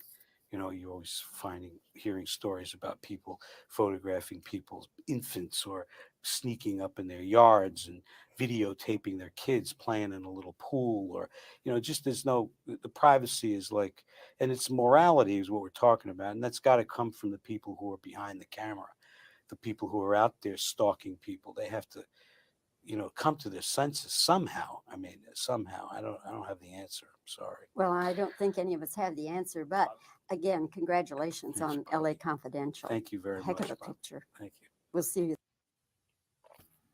Bobby likes it. He brings up a really good point though. Like, and I just what? No, it's like how she wrapped it up. Well, I don't think any of us have an answer. Anyway, hell of a picture. I don't give a shit about any of that, but it's a good movie. No All right, answer to your great. question. Yeah, there's no I way to, don't like- have the mental fortitude to respond to any of what you just said, but I wish you all the best, and She's I a journalist. We I can't hope expect that nothing much but from her. blessings for you and your Yeah. family. What a queen. What is she just like? Whatever. All right. Anyway, Yeah. good movie. I'm just gonna say some stuff right now, and then we'll move on. Okay. She's absolutely the woman with the show in Pawnee and Parks and Recreation. Oh I my love it. god. Oh, that woman, that actor. Oh my god, she's amazing. So good. Anyway, Erica, go ahead. I just finished working this live event for like several days in a row, and I had the pleasure of seeing Simone Biles and Dan Levy both get interviewed in front of me live, which was amazing. But one of the things that came up when during the Dan Levy interview was privacy, and he was talking about like, well, the interviewer mentioned like you seem like you're very capable in maintaining your boundaries with people, and like, you know, like your private life, you seem to do a good job of like keeping that private and like maintaining those boundaries or whatever. And he was like, yeah. And I remember when, you know, like I was on a first date with somebody, and this lady and her friend came over, and like, we clearly see what's happening right now. We're still going to like invade your space and talk about it. And it was like this whole discussion about like taking video or pictures of people who are doing just normal things in their lives. It's like without their consent, it's like, yeah, this whole morality issue. I don't know. It just came up. I thought that he made a good point. It's something that's not new, right? Like this whole like tabloid journalism thing. Like I'm fuzzy, but I feel like from the best of my knowledge and memory right now, it was like the early 1900s when that shit started. Yeah, no, Yeah. It was even before that. I mean, that's what Citizen Kane was about, right? Like There's a dark history on that explains the whole the Dark History Barely Sane podcast. That explains the whole how yellow journalism and muckrakers, how that was all created. And I mean, William Randolph Hearst fucking articled us into William Randolph Hearst. Literally, wrote articles until we got into a fucking war and took fucking Cuba. Like that's how crazy, you know. Like he was just like, I'm just gonna cause a war by like. Nowadays, we just call it MSNBC. Thank you. But again, guys, have you seen his castle? William Randolph Hearst. I have, and it's super sick. It's actually pretty Yeah, that's gonna be the streamer pad. Okay, I'm buying it. That's gonna be the Twitch streamer pad. I was obsessed with teak wood after I went to that because half of the house made of teak, and I'd never heard of that before. And like the person who was giving the tour kept doing, and this is made of teak, and I'm just like, this is wild. There's a question. What podcast? Dark History with Bailey Sarian. You can find it on Spotify, YouTube. Yeah, Turn this off and go listen to that. Yes. Oh, it's so good. Repeat. The dark. But yeah, I didn't think about the timeline of this going on at the same time. You know, the multiverse of madness over here. That this and Princess Diana's death kind of were happening at the same time. It also came up when we were talking about The Edge, right? Like with Bobby Winan again, where she was talking to Anthony Hopkins and was like, "Are you going to be invited to the funeral?" And he was like, "I don't know, no one it's tomorrow." Yeah, probably not. I don't know. I mean, how do I answer this? But yeah, like I didn't think about this movie being a tabloid Queen. journalism thing. Because they really bullied Princess Diana into, you know, because she had the gall to be a human being. She had the gall to actually be affectionate towards people who are dying from AIDS. The royal family could never. They could never. What's the movie? Was it a movie or was it a series? The recent one with all this. Diana. I think it was a movie. Yeah. What was it? What was that? Oh, Spencer. Spencer. Yeah, Spencer. Yeah. Yeah. Is that good? Should I see that? Yeah. I've heard good stuff about it, but I haven't seen it yet. Was it like Stargate though? Apparently it's How like does it real compare? metaphysical. Like it's not. I haven't seen it, so I don't know. It's like, My Come mom on, always Andy. got But it's like an told it was abstract Princess version Diana. of a biopic, so it might be kind of interesting because they're approaching it like art. So who knows? But again, I haven't seen it yet. So Prince Charles much converted much like Stargate. Yeah. The last Yeah, season of which last is season real. of the Crown. I don't know if it's coming out next year or the following year, but they're doing the last season of the Crown, and they just started getting into the Princess Diana stuff on that. Yep. I like the He was Crown. innocent. I haven't seen it I yet. hear it's good. I haven't heard spent the- the time with it, but Yeah. I hear it's good. I'd check it out. I haven't gotten there yet. Justice for Princess Diana. There you go. There you go. I think the only justice right now is the fact that Prince Charles is never going to be king. The Queen is. And looks like well. shit too. Not that he ever looked great, but he really looks like shit now. He always looked weird, but That's you're a goofy. right. That's a goofy looking dude, but he. Well, looks it's all the horrible inbreeding, now. man. All the inbreeding. Did you see him sitting on the gold throne in his like? Oh my God! Talk Prince about like Charles poverty. looking costume. He's like, no. Yes, we will make sure that people in poverty were taken care of. Oh yeah. He's like I'm gonna make Are you, handling. though? He's like I'm gonna make handling poverty the Number one crown. issue, and I'm like, dude, And just he's, sitting like, on covered a in throne gold made and, of gold. Yeah, exactly. Yo, I wanted to shout out because I mentioned Like a Monty Python bit, right? I mean, come on, man. Ultimate fuck you to poor people. Yeah. Because I mentioned the Crown. Gillian Anderson, who's like an amazing actress. Yeah, she's badass. Plays Margaret Thatcher in the last season of The Crown. That's why I was interested in it. I was like, I bet that's badass. She's so good. She amazingly, I think, portrays her as just like a deeply weird individual, like not appealing, not like because there's the Meryl Streep version of it that's like, oh, kind of like girl boss hashtag like girl boss Margaret Thatcher, right? Yeah. And I think Did you I know think that Gillian there's a guy who Anderson. sells eggs at her like statue or whatever? Yeah. Oh, yes. Nice. What's Oh, the yeah. girl Hashtag boss not all bitch heroes boss wear thing? capes. Like,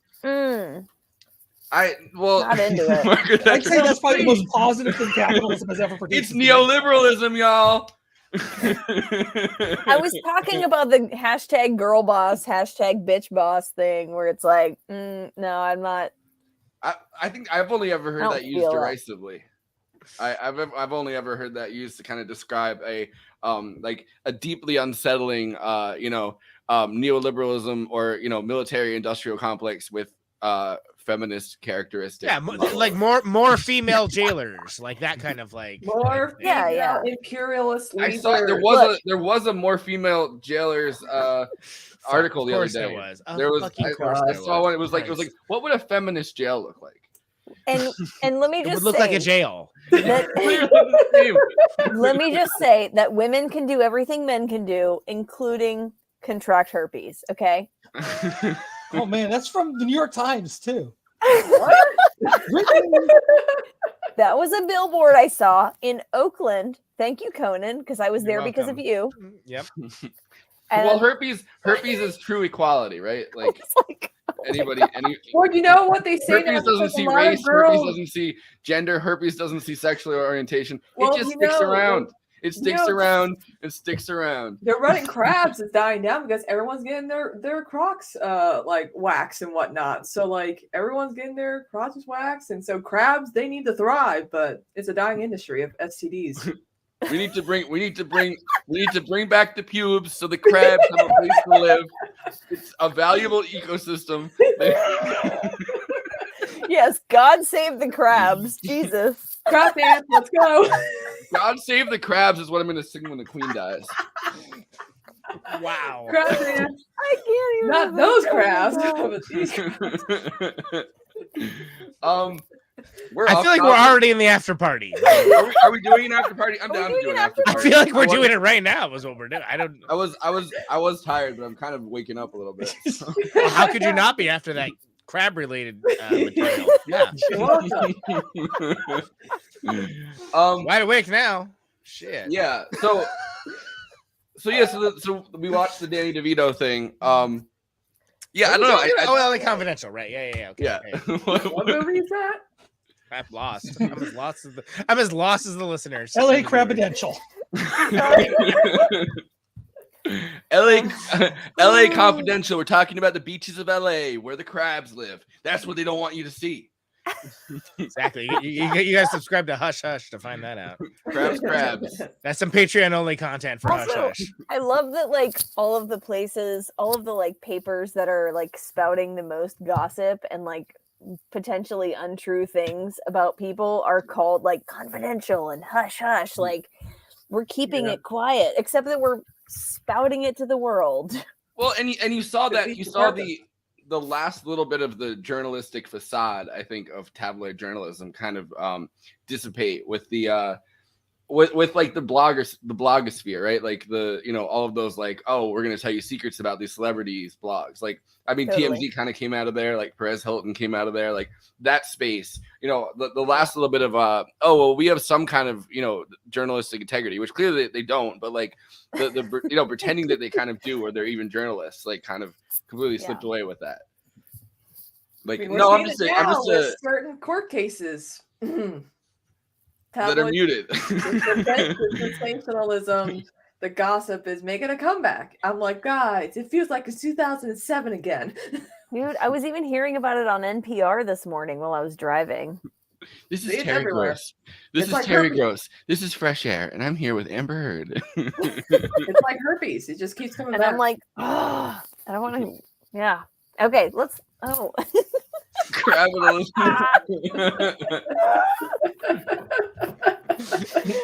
my god. Humans go in, crabs become more powerful. Oh my god. This podcast sponsored by Paperback Paradise. I fucking wish. Please sponsor the show. It's my favorite thing. Thank you. Oh, it's so good. On a distant planet of crustaceans exists the new and exciting economic system. Look at its face. It's got like big like angry eyes and like that's the God Emperor crab, Exactly. God Emperor crab. That if I didn't love Badge of Honor star Conan Neutron, I would be God Emperor crab. 100%. Thank you. Wow. I think God Emperor Crab needs Crab Bernie to come along and be like, oh wait, whatever happened? We need crabs for the 99% and not just the 1%. Crabs for everyone. Crabs are making a huge comeback. The underpinning of our entire economy. Crabs. My new plan. Crabs for all. We're all getting crabs. Most crab meat is actually white meat, though, right? Why is it? Or like not white meat. It's white fish. Why are you bringing up race in this? Which white fish is not an actual kind of fish either. Because I'm a horrible person, Andy. White fish is a mix of different is a mix of different trash fish. Yeah. Is it time for letterbox one-liners or what? What are we doing here? Okay. Fucking Christ. This show. Conan. It's only 9:38. Does that mean we're not doing an after party then? No. I think if we didn't blow our load, so to speak, on this the last 20 minutes. Whoa! I can still go for a that's while. how I got crabs.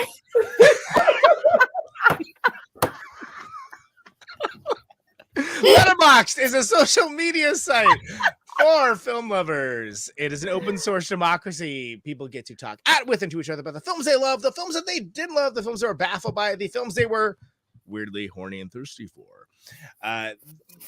All of which is expressed in the best possible way in the Working on Your Tight 5 one-liner format, which is what this segment is. These are the Letterboxd one-liners for LA Confidential. And I have to prepare everyone for what the background image for these are going to be. It's going to kill it.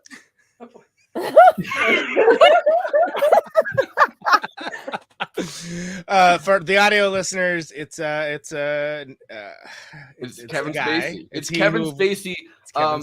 Looking menacing. Well, menacing and or lascivious, and really, as we've all learned, it's basically the same thing. Yes. Yeah. It looks like he's saying, "Hey, would you like to get some crabs?" Let's go. What do you think about it? What I can do for you. What When you think about it, it's the Wizard of Oz. Bud gets a brain, Jack gets a heart, Ed gets the courage. Yeah. Except Well, Jack that's gets one of shot those- in the heart. You don't remember that deleted scene from the Wizard of Oz? Yeah, Bon Jovi comes in, does a musical number. I finally got a heart. No. The Tin Man becomes a real man or whatever, and then immediately has a stroke.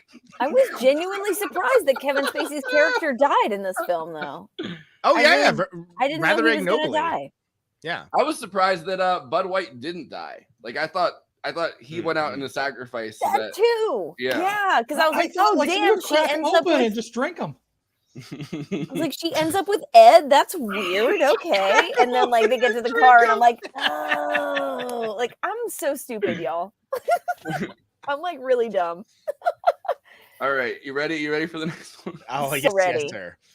N, nicely paced. O, outstanding acting. I, intelligent screenplay. R, remarkable film. Noir. Yeah. Thanks for spelling it out. And, Does Silent J only do like acronym reviews? Related reviews? I don't know. Good question. I remember we'll get when our top Silent researchers J- on it. I remember when hopeful. Silent J used to be silent. He's not silent anymore, folks. He has Letterboxd, a place for film. Well done. Next. How dare they kill Danny DeVito? Oh, that's fair. facts. Yeah. Facts. It's heartbreaking. It's heartbreaking when you know he's gonna die, and it's heartbreaking when they find his body. Mm-hmm. It is one of the only deaths in this that you're like, no, come on. Justice for Danny DeVito. Just Right. I mean, it's after his long relationship with Amber Heard.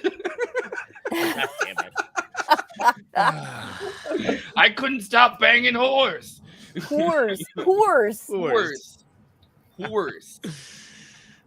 I love a cop movie that has zero likable cops. Mhm. Yeah, Yeah. I started my Letterboxd review with I was gonna say ACAB, but I think this movie said it for me. There are no good cops. There aren't. It's Even classic Ed noir. Exley, you think that what he's taking out of this is like, oh well, he's gonna do the right thing from now on, and then he uses it at the end for He political still advantage. sucks. Yeah. He still flat out sucks, and that's what I love about it. It's like, oh, He's still out for himself. Yeah, Yeah. absolutely.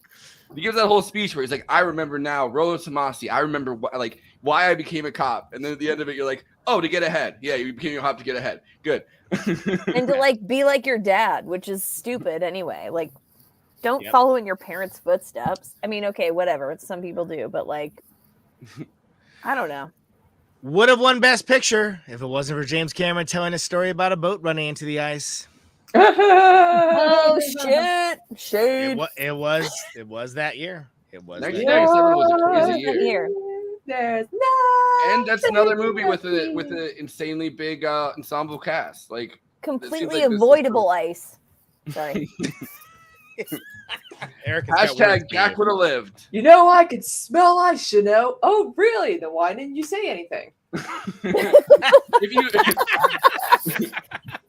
Wasn't it's like Titanic it's like the NYPD. If you see something, say something. And what you're gonna say is, "We're about to hit an iceberg." you know? Yo, we're about to hit that ice, yo.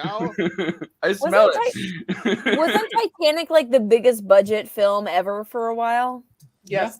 Yeah, Probably. I think until like what? Avatar. Avatar? Avatar. Okay. Yeah. it was Another also. I James think it was Cameron also the film. highest grossing film of all time, right? Oh, I'm not- all right.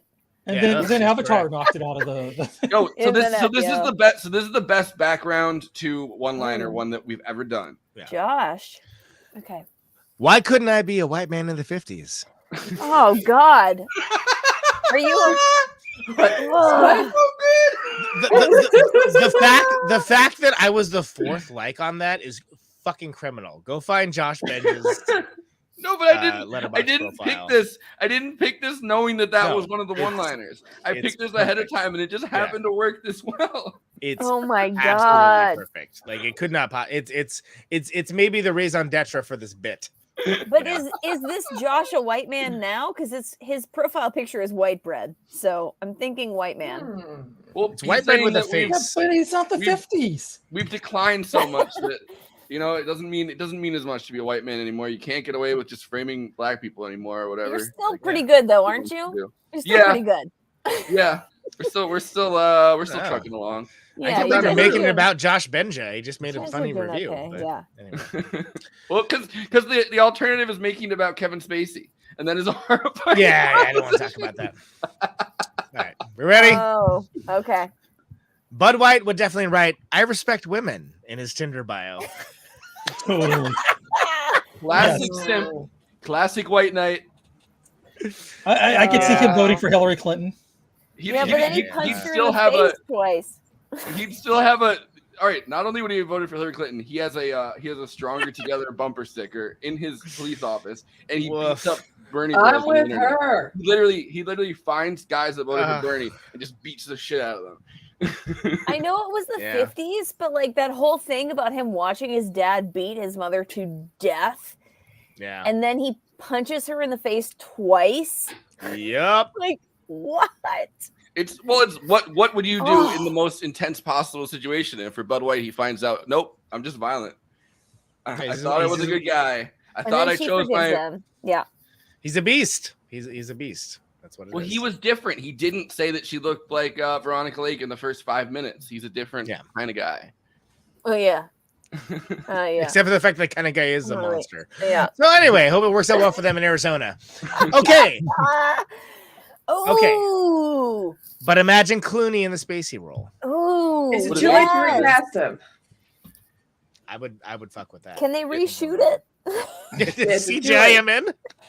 No, they don't have to CGI. I mean, is it too late to do all the money in the world? Like, I'm intrigued. That would be good, right?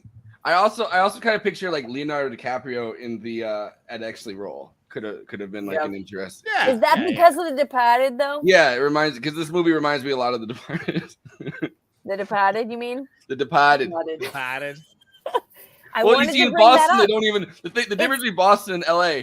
Boston doesn't even pretend to try to clean up its image. It just it's just openly racist. Like, what are you gonna do about it? Yeah, it still is. Let's be honest. Boston, yeah, but I'm saying, but like they're making an enjoyable city, but it's still very racist. They're making this in like the 90s. You know what I mean? Like modern times. Like LAPD is kind of pretending that they're still going to clean up their image eventually, even though they're the worst fucking police institution in the country. And they're still pretending that they're going to do that. Now they're kind of not, but at that time. And Boston never had such qualms. No. Yeah. Boston's like, no, we'll still frame people. Like we're not. New England's a weird place. Yeah, I mean, it's But I find it interesting in the Boston Harbor. It's still You mean harbor? Boston Harbor.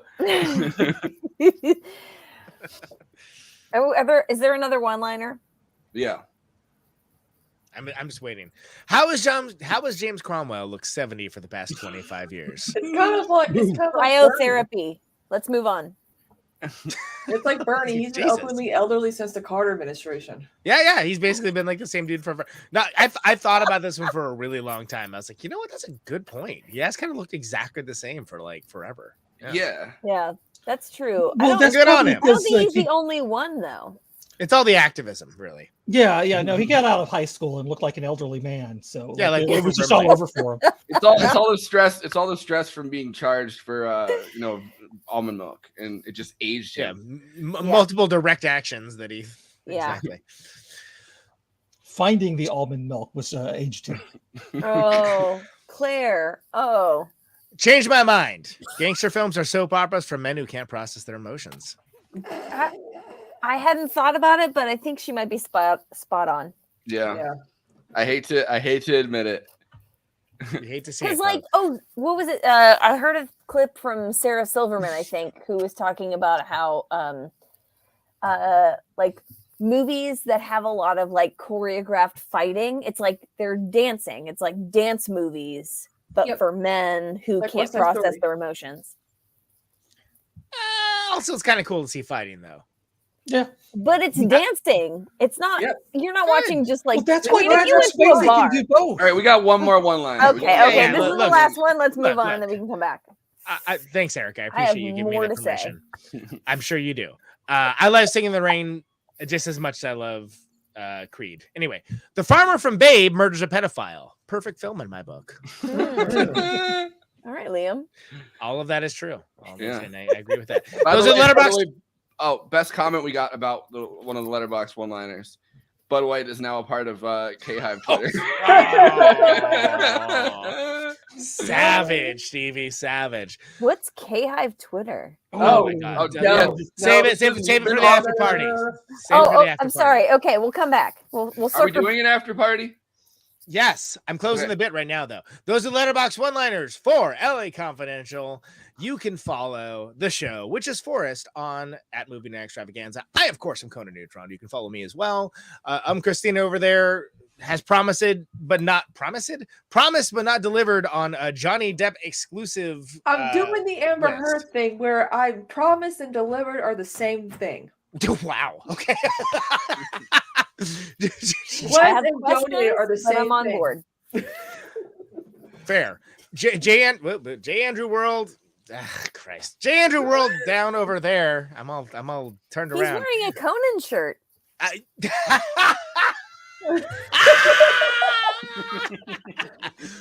It looks like it's on purpose. Displaying his brand new for 2022 look, and looking quite dapper indeed. Glasses. Also on Movie Night Extravaganza, and also on Letterboxd, and he has a great account. If you want to see all the weirdest stuff that you just would pass by at the video store back in the day, be like, that looks terrible. He is reviewing it and watching it.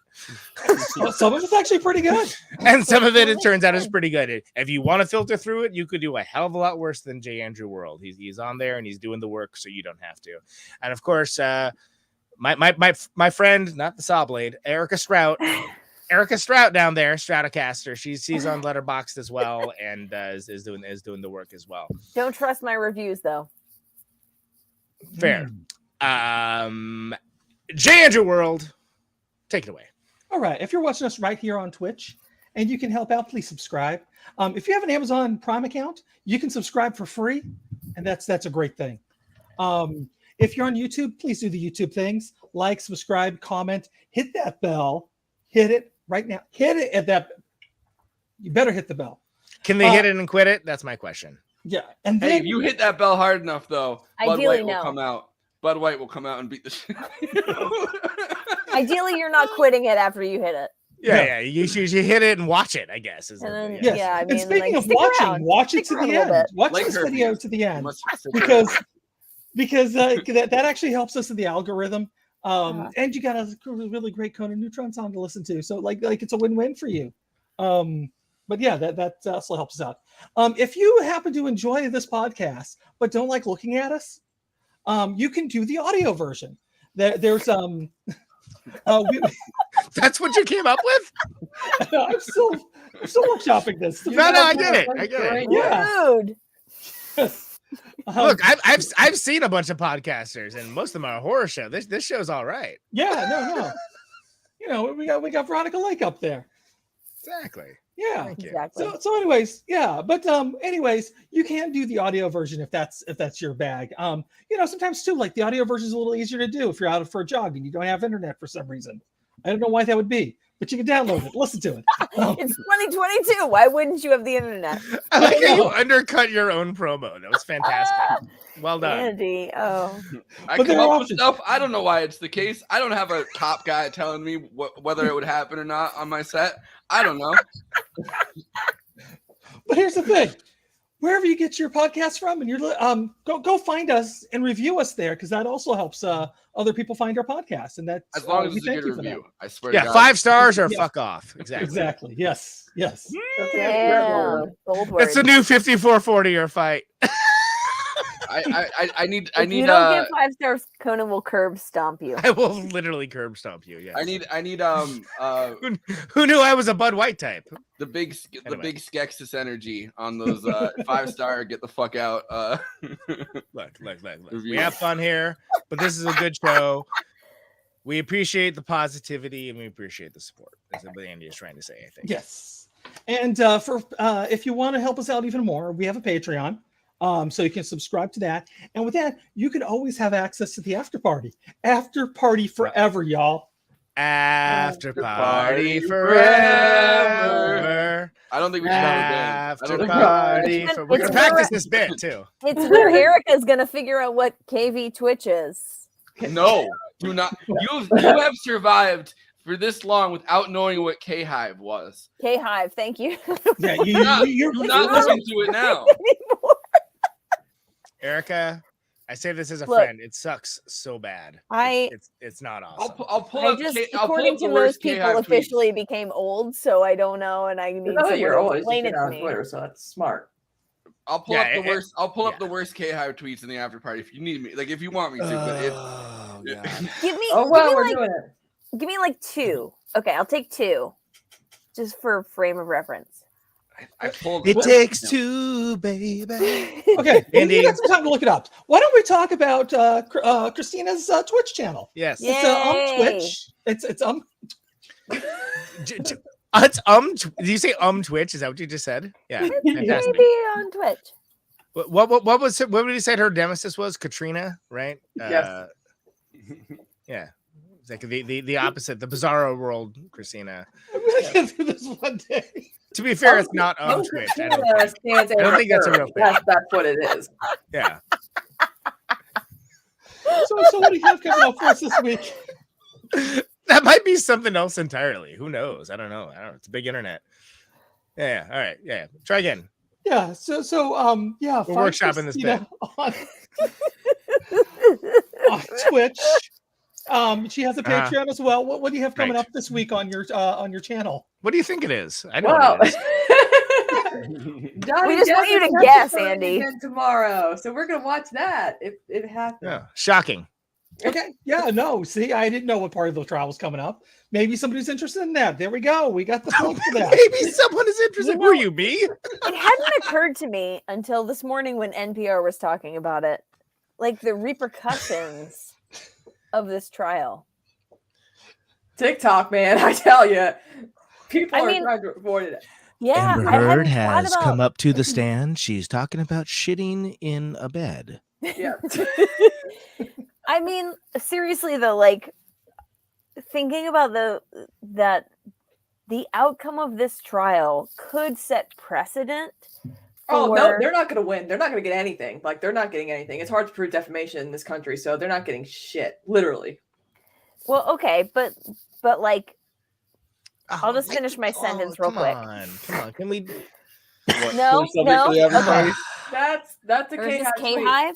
Wait, Yeah, what's happening? Save this for the after party. Yeah, this is. Wait, I want to read this one, and then I don't want to read any more of them. This Okay. contest has already played out, and we are living the result. Reality is a very convincing argument. This is a white woman writing this, by the way. Black Twitter ain't having no Bernie. Overall, I'm saying with a N.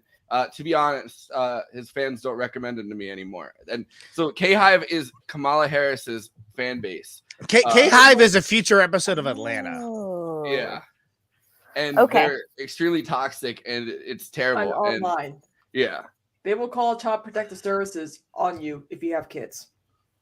Like at all, you have kids? You just No Bernie kids. You have a kid. We're calling Protective Services on But you. anyway, Okay. I just wanted to read that fast because I don't want to handle it in the after party. Okay. Yeah. Okay, that's fair. Okay. All right. So go to forget all about that. Just go to Poor Andy. Kristina's Patreon. and give her Long some suffering fucking Andy. money. You know what's funny is I think this is the episode where you've spoken the least, Andy. Probably. And Yeah. we also have Conan who asked for tonic reversal, which is I a much do. more interesting topic to talk about. I You're not agree. having protonic reversals because of Caterwall. But That's correct. That's correct. Last Yeah. week people who need to catch up, or maybe go back in the deep archives like I do. Like I still really, really, really need to check out your episode where you With talk McHarvey? to. I'm sorry. With McHarvey?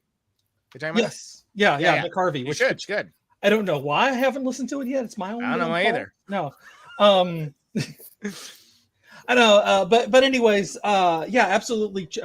This is a great week to like dig into the archives. I'm that's taking my it off. recommendation. Find the McHarvey episode. Yeah. There's other good ones too, but yeah. And you also have Dangerous Nomenclature out. I do. Yes. Thank you, Andy. Yes. Which y'all should go to to Bandcamp and buy a copy of. I buy a copy. It makes a great gift. .com. Yeah. And Erica, are you on that too? On what? Dangerous Nomenclature? She's not on that. She's on Some Secret Friend stuff. She plays not. Okay. No, well, I'm not on the recorded. I'm mostly a live performer. She's on a Protons and Electrons. There's one song that I played some guitar on, but I'm more of a live person. But I think what Andy is trying to say is if you live in Madison or live in Minneapolis, you can see Erica Strout. I'm much more exciting in person. And you can find out if you were living in the Twin Cities area. Yeah. And or Madison, because we're doing a warm-up show in Madison with Action or Chief. Madison. There we go. But Caterwall is tickets are going fast, folks. So, and that's not like a cheap sales technique. They actually are going fast. So caterwall.org. And then you don't have to hear about it. Oh, wait, no, we got Brick on Tuesday. No, you're gonna hear about one more time. Wait, we haven't. Okay.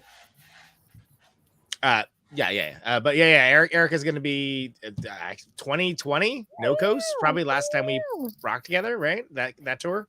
No Coast. I think it says like February 2020, right? Because somebody was like, when's the last time you flew? And I was like, before the pandemic for sure, but I feel like I did something early 2020 before everything shut down. It might have been No Coast. It was the end of that tour. Yeah, because you flew back at the end because we were in Texas at the end of that. And then I missed that flight, and I'm so sorry about that. I would say this is after party stuff, but this is more talking in the van stuff. So it was so confusing. Anyway, although you did end up flying private ostensibly, which is hilarious. It was the weirdest thing ever. Okay, after party stuff though. I know, after party shit for sure. And before, Andy's still attempting to do the plugs. I have one more page of my notes to get through. And it'll take one more hour to get to it. So here for you. Yes, pretty much. Erica, what do you have to plug? What do I have to plug? Yeah, besides Caterwall, like what else is coming up? You got any interesting projects that people need to go to Bandcamp for? I forgot to research. So, well, you did the Dark Passengers video, which may or may not premiere next week. We'll see. Yes, I edited the Dark Passengers video.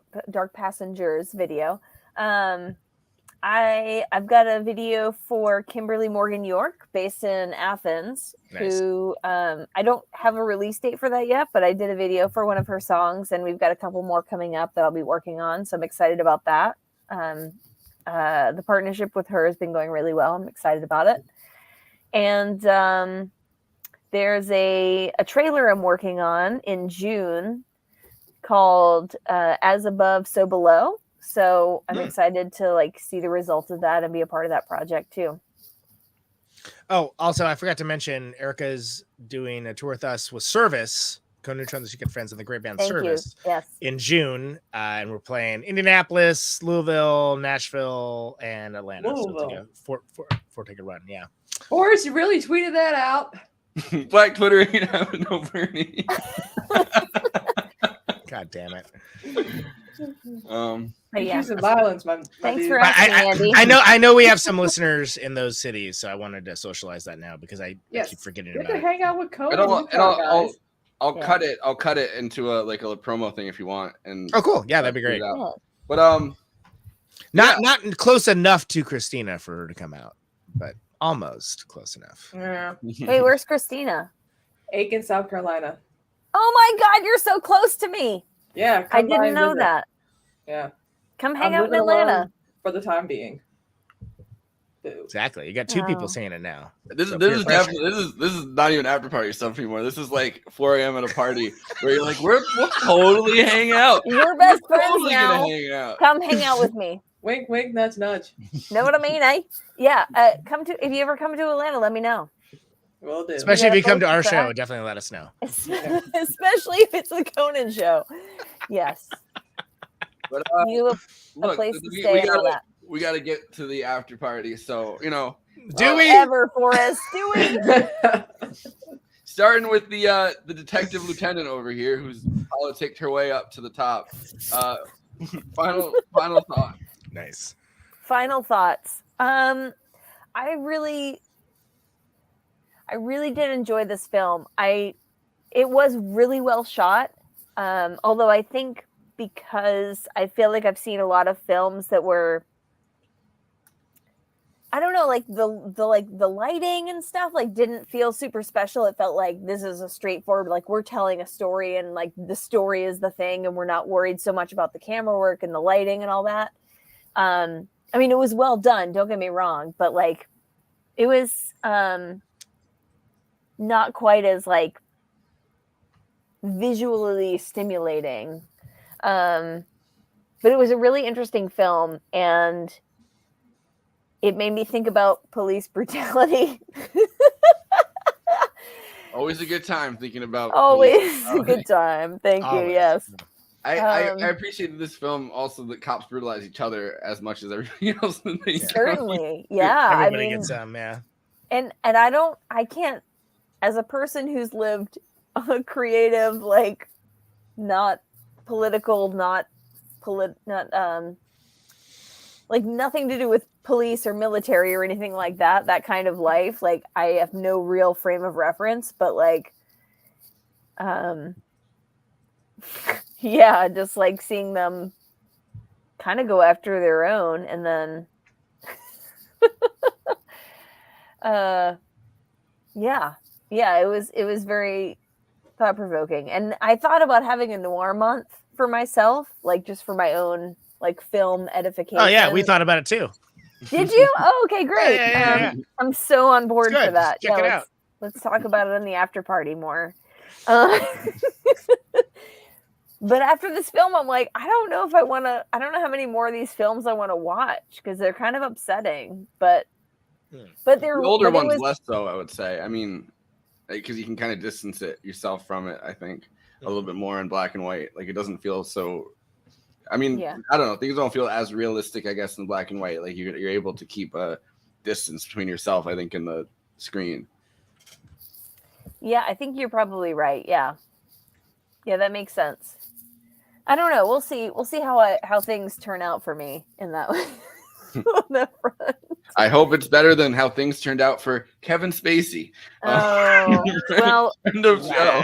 I can state confidently that I am not a predator or a pedophile. So I feel like I'm already doing pretty good in comparison. But I'll vouch for her.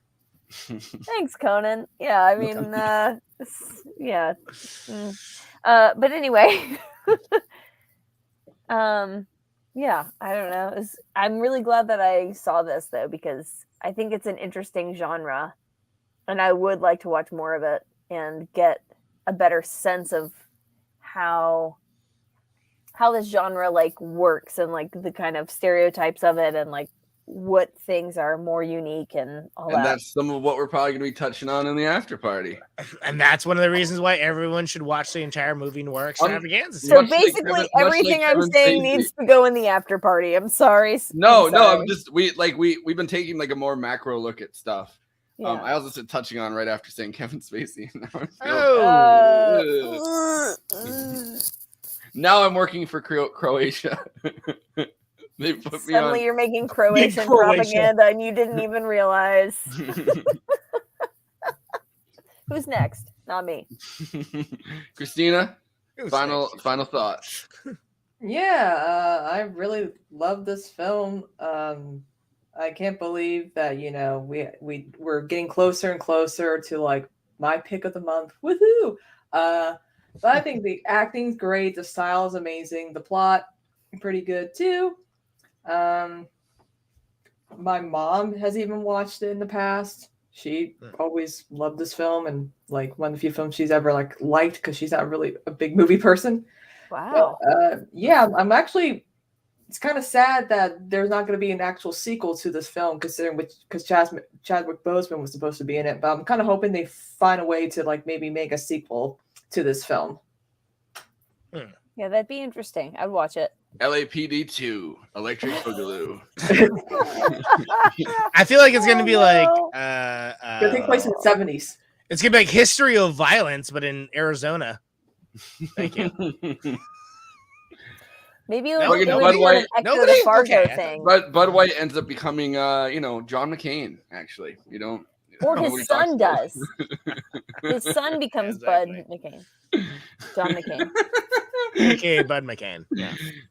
he's just Bud McKinsey. beating me up because he's just stressed out that our son is in a Vietnamese prison camp. It's nothing. He'll be fine. Nothing. Yeah. All right. Kristina, is that it for final thoughts? Yeah. I want to meet your mom now. Conan, let's hear him. Sure. So, this film's fantastic. I am a big fan of this film. I think this is one of the quintessential modern noirs. And notice I didn't say neo-noir. Don't at me for any of that. I think that it's very well performed. Or do and get curb stomped.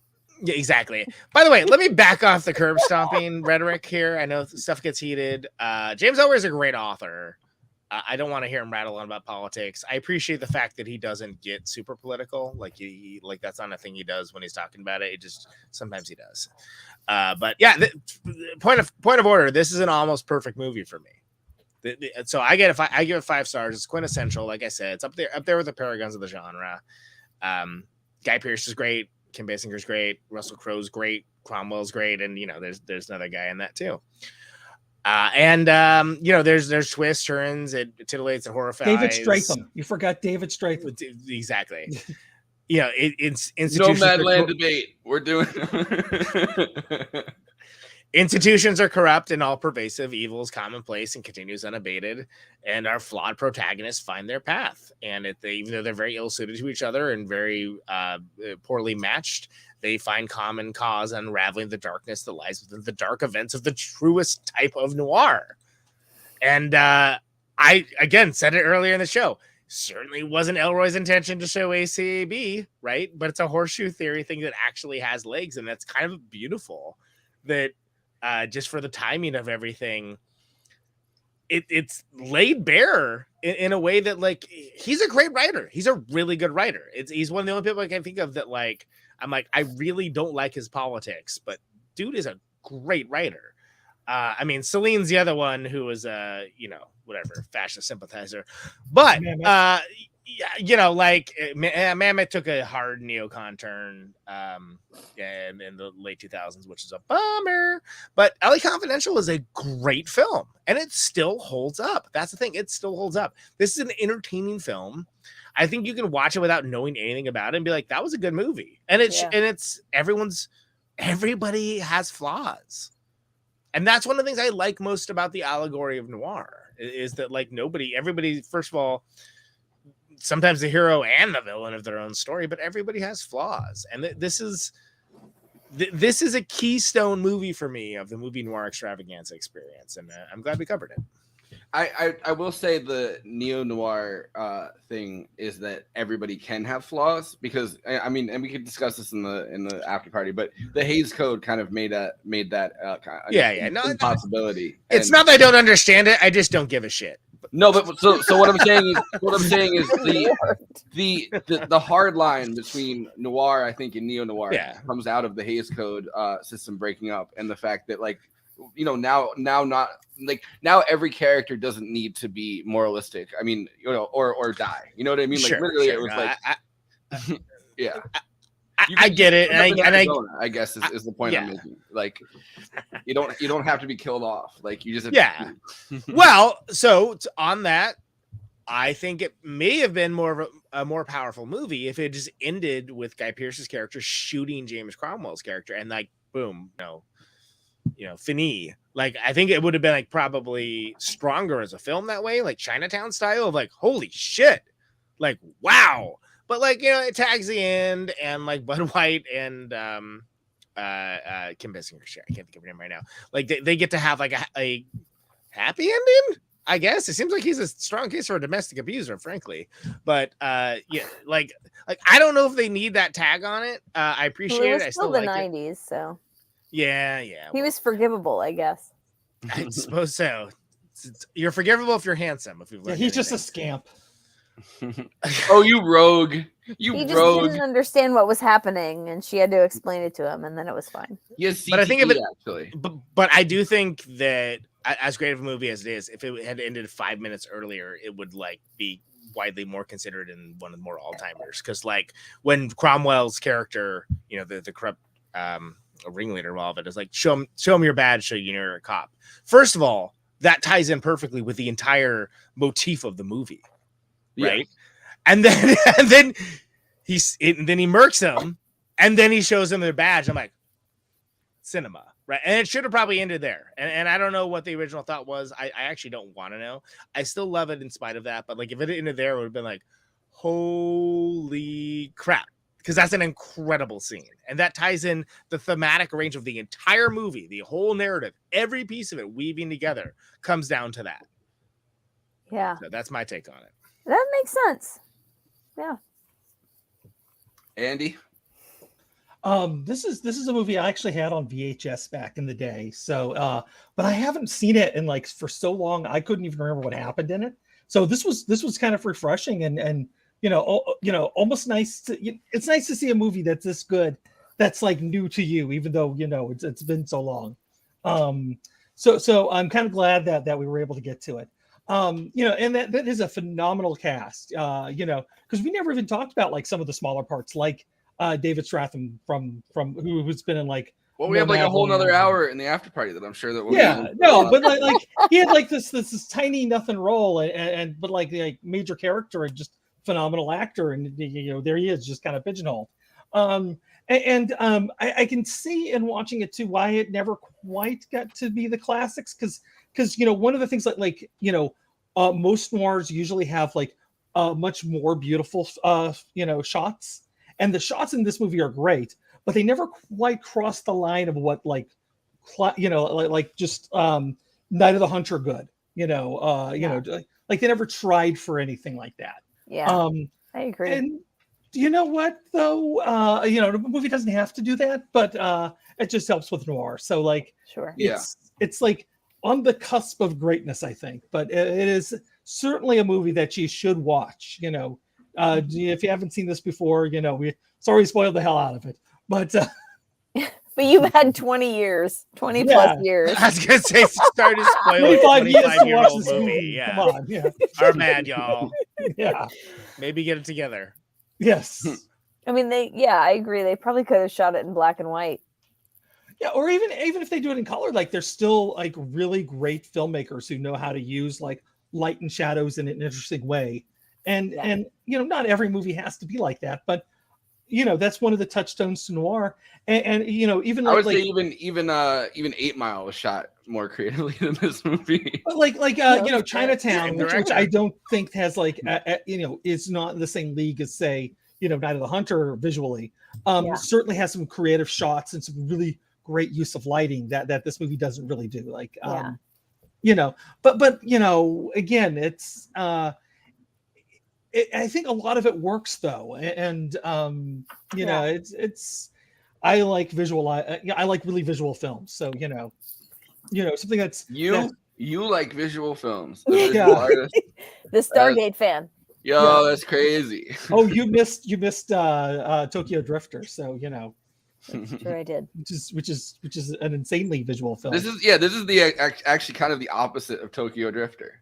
Yeah, I mean, like that's a movie that does like nothing makes sense and it's not thought out at all, but it's beautiful. This is a movie that everything is really thought out, and it's basically like it is taking a novel right off the page, but then like visually they didn't really do very much with it. Yeah. Well, and right before I watched this film, I watched Everything Everywhere All at Once, which was like,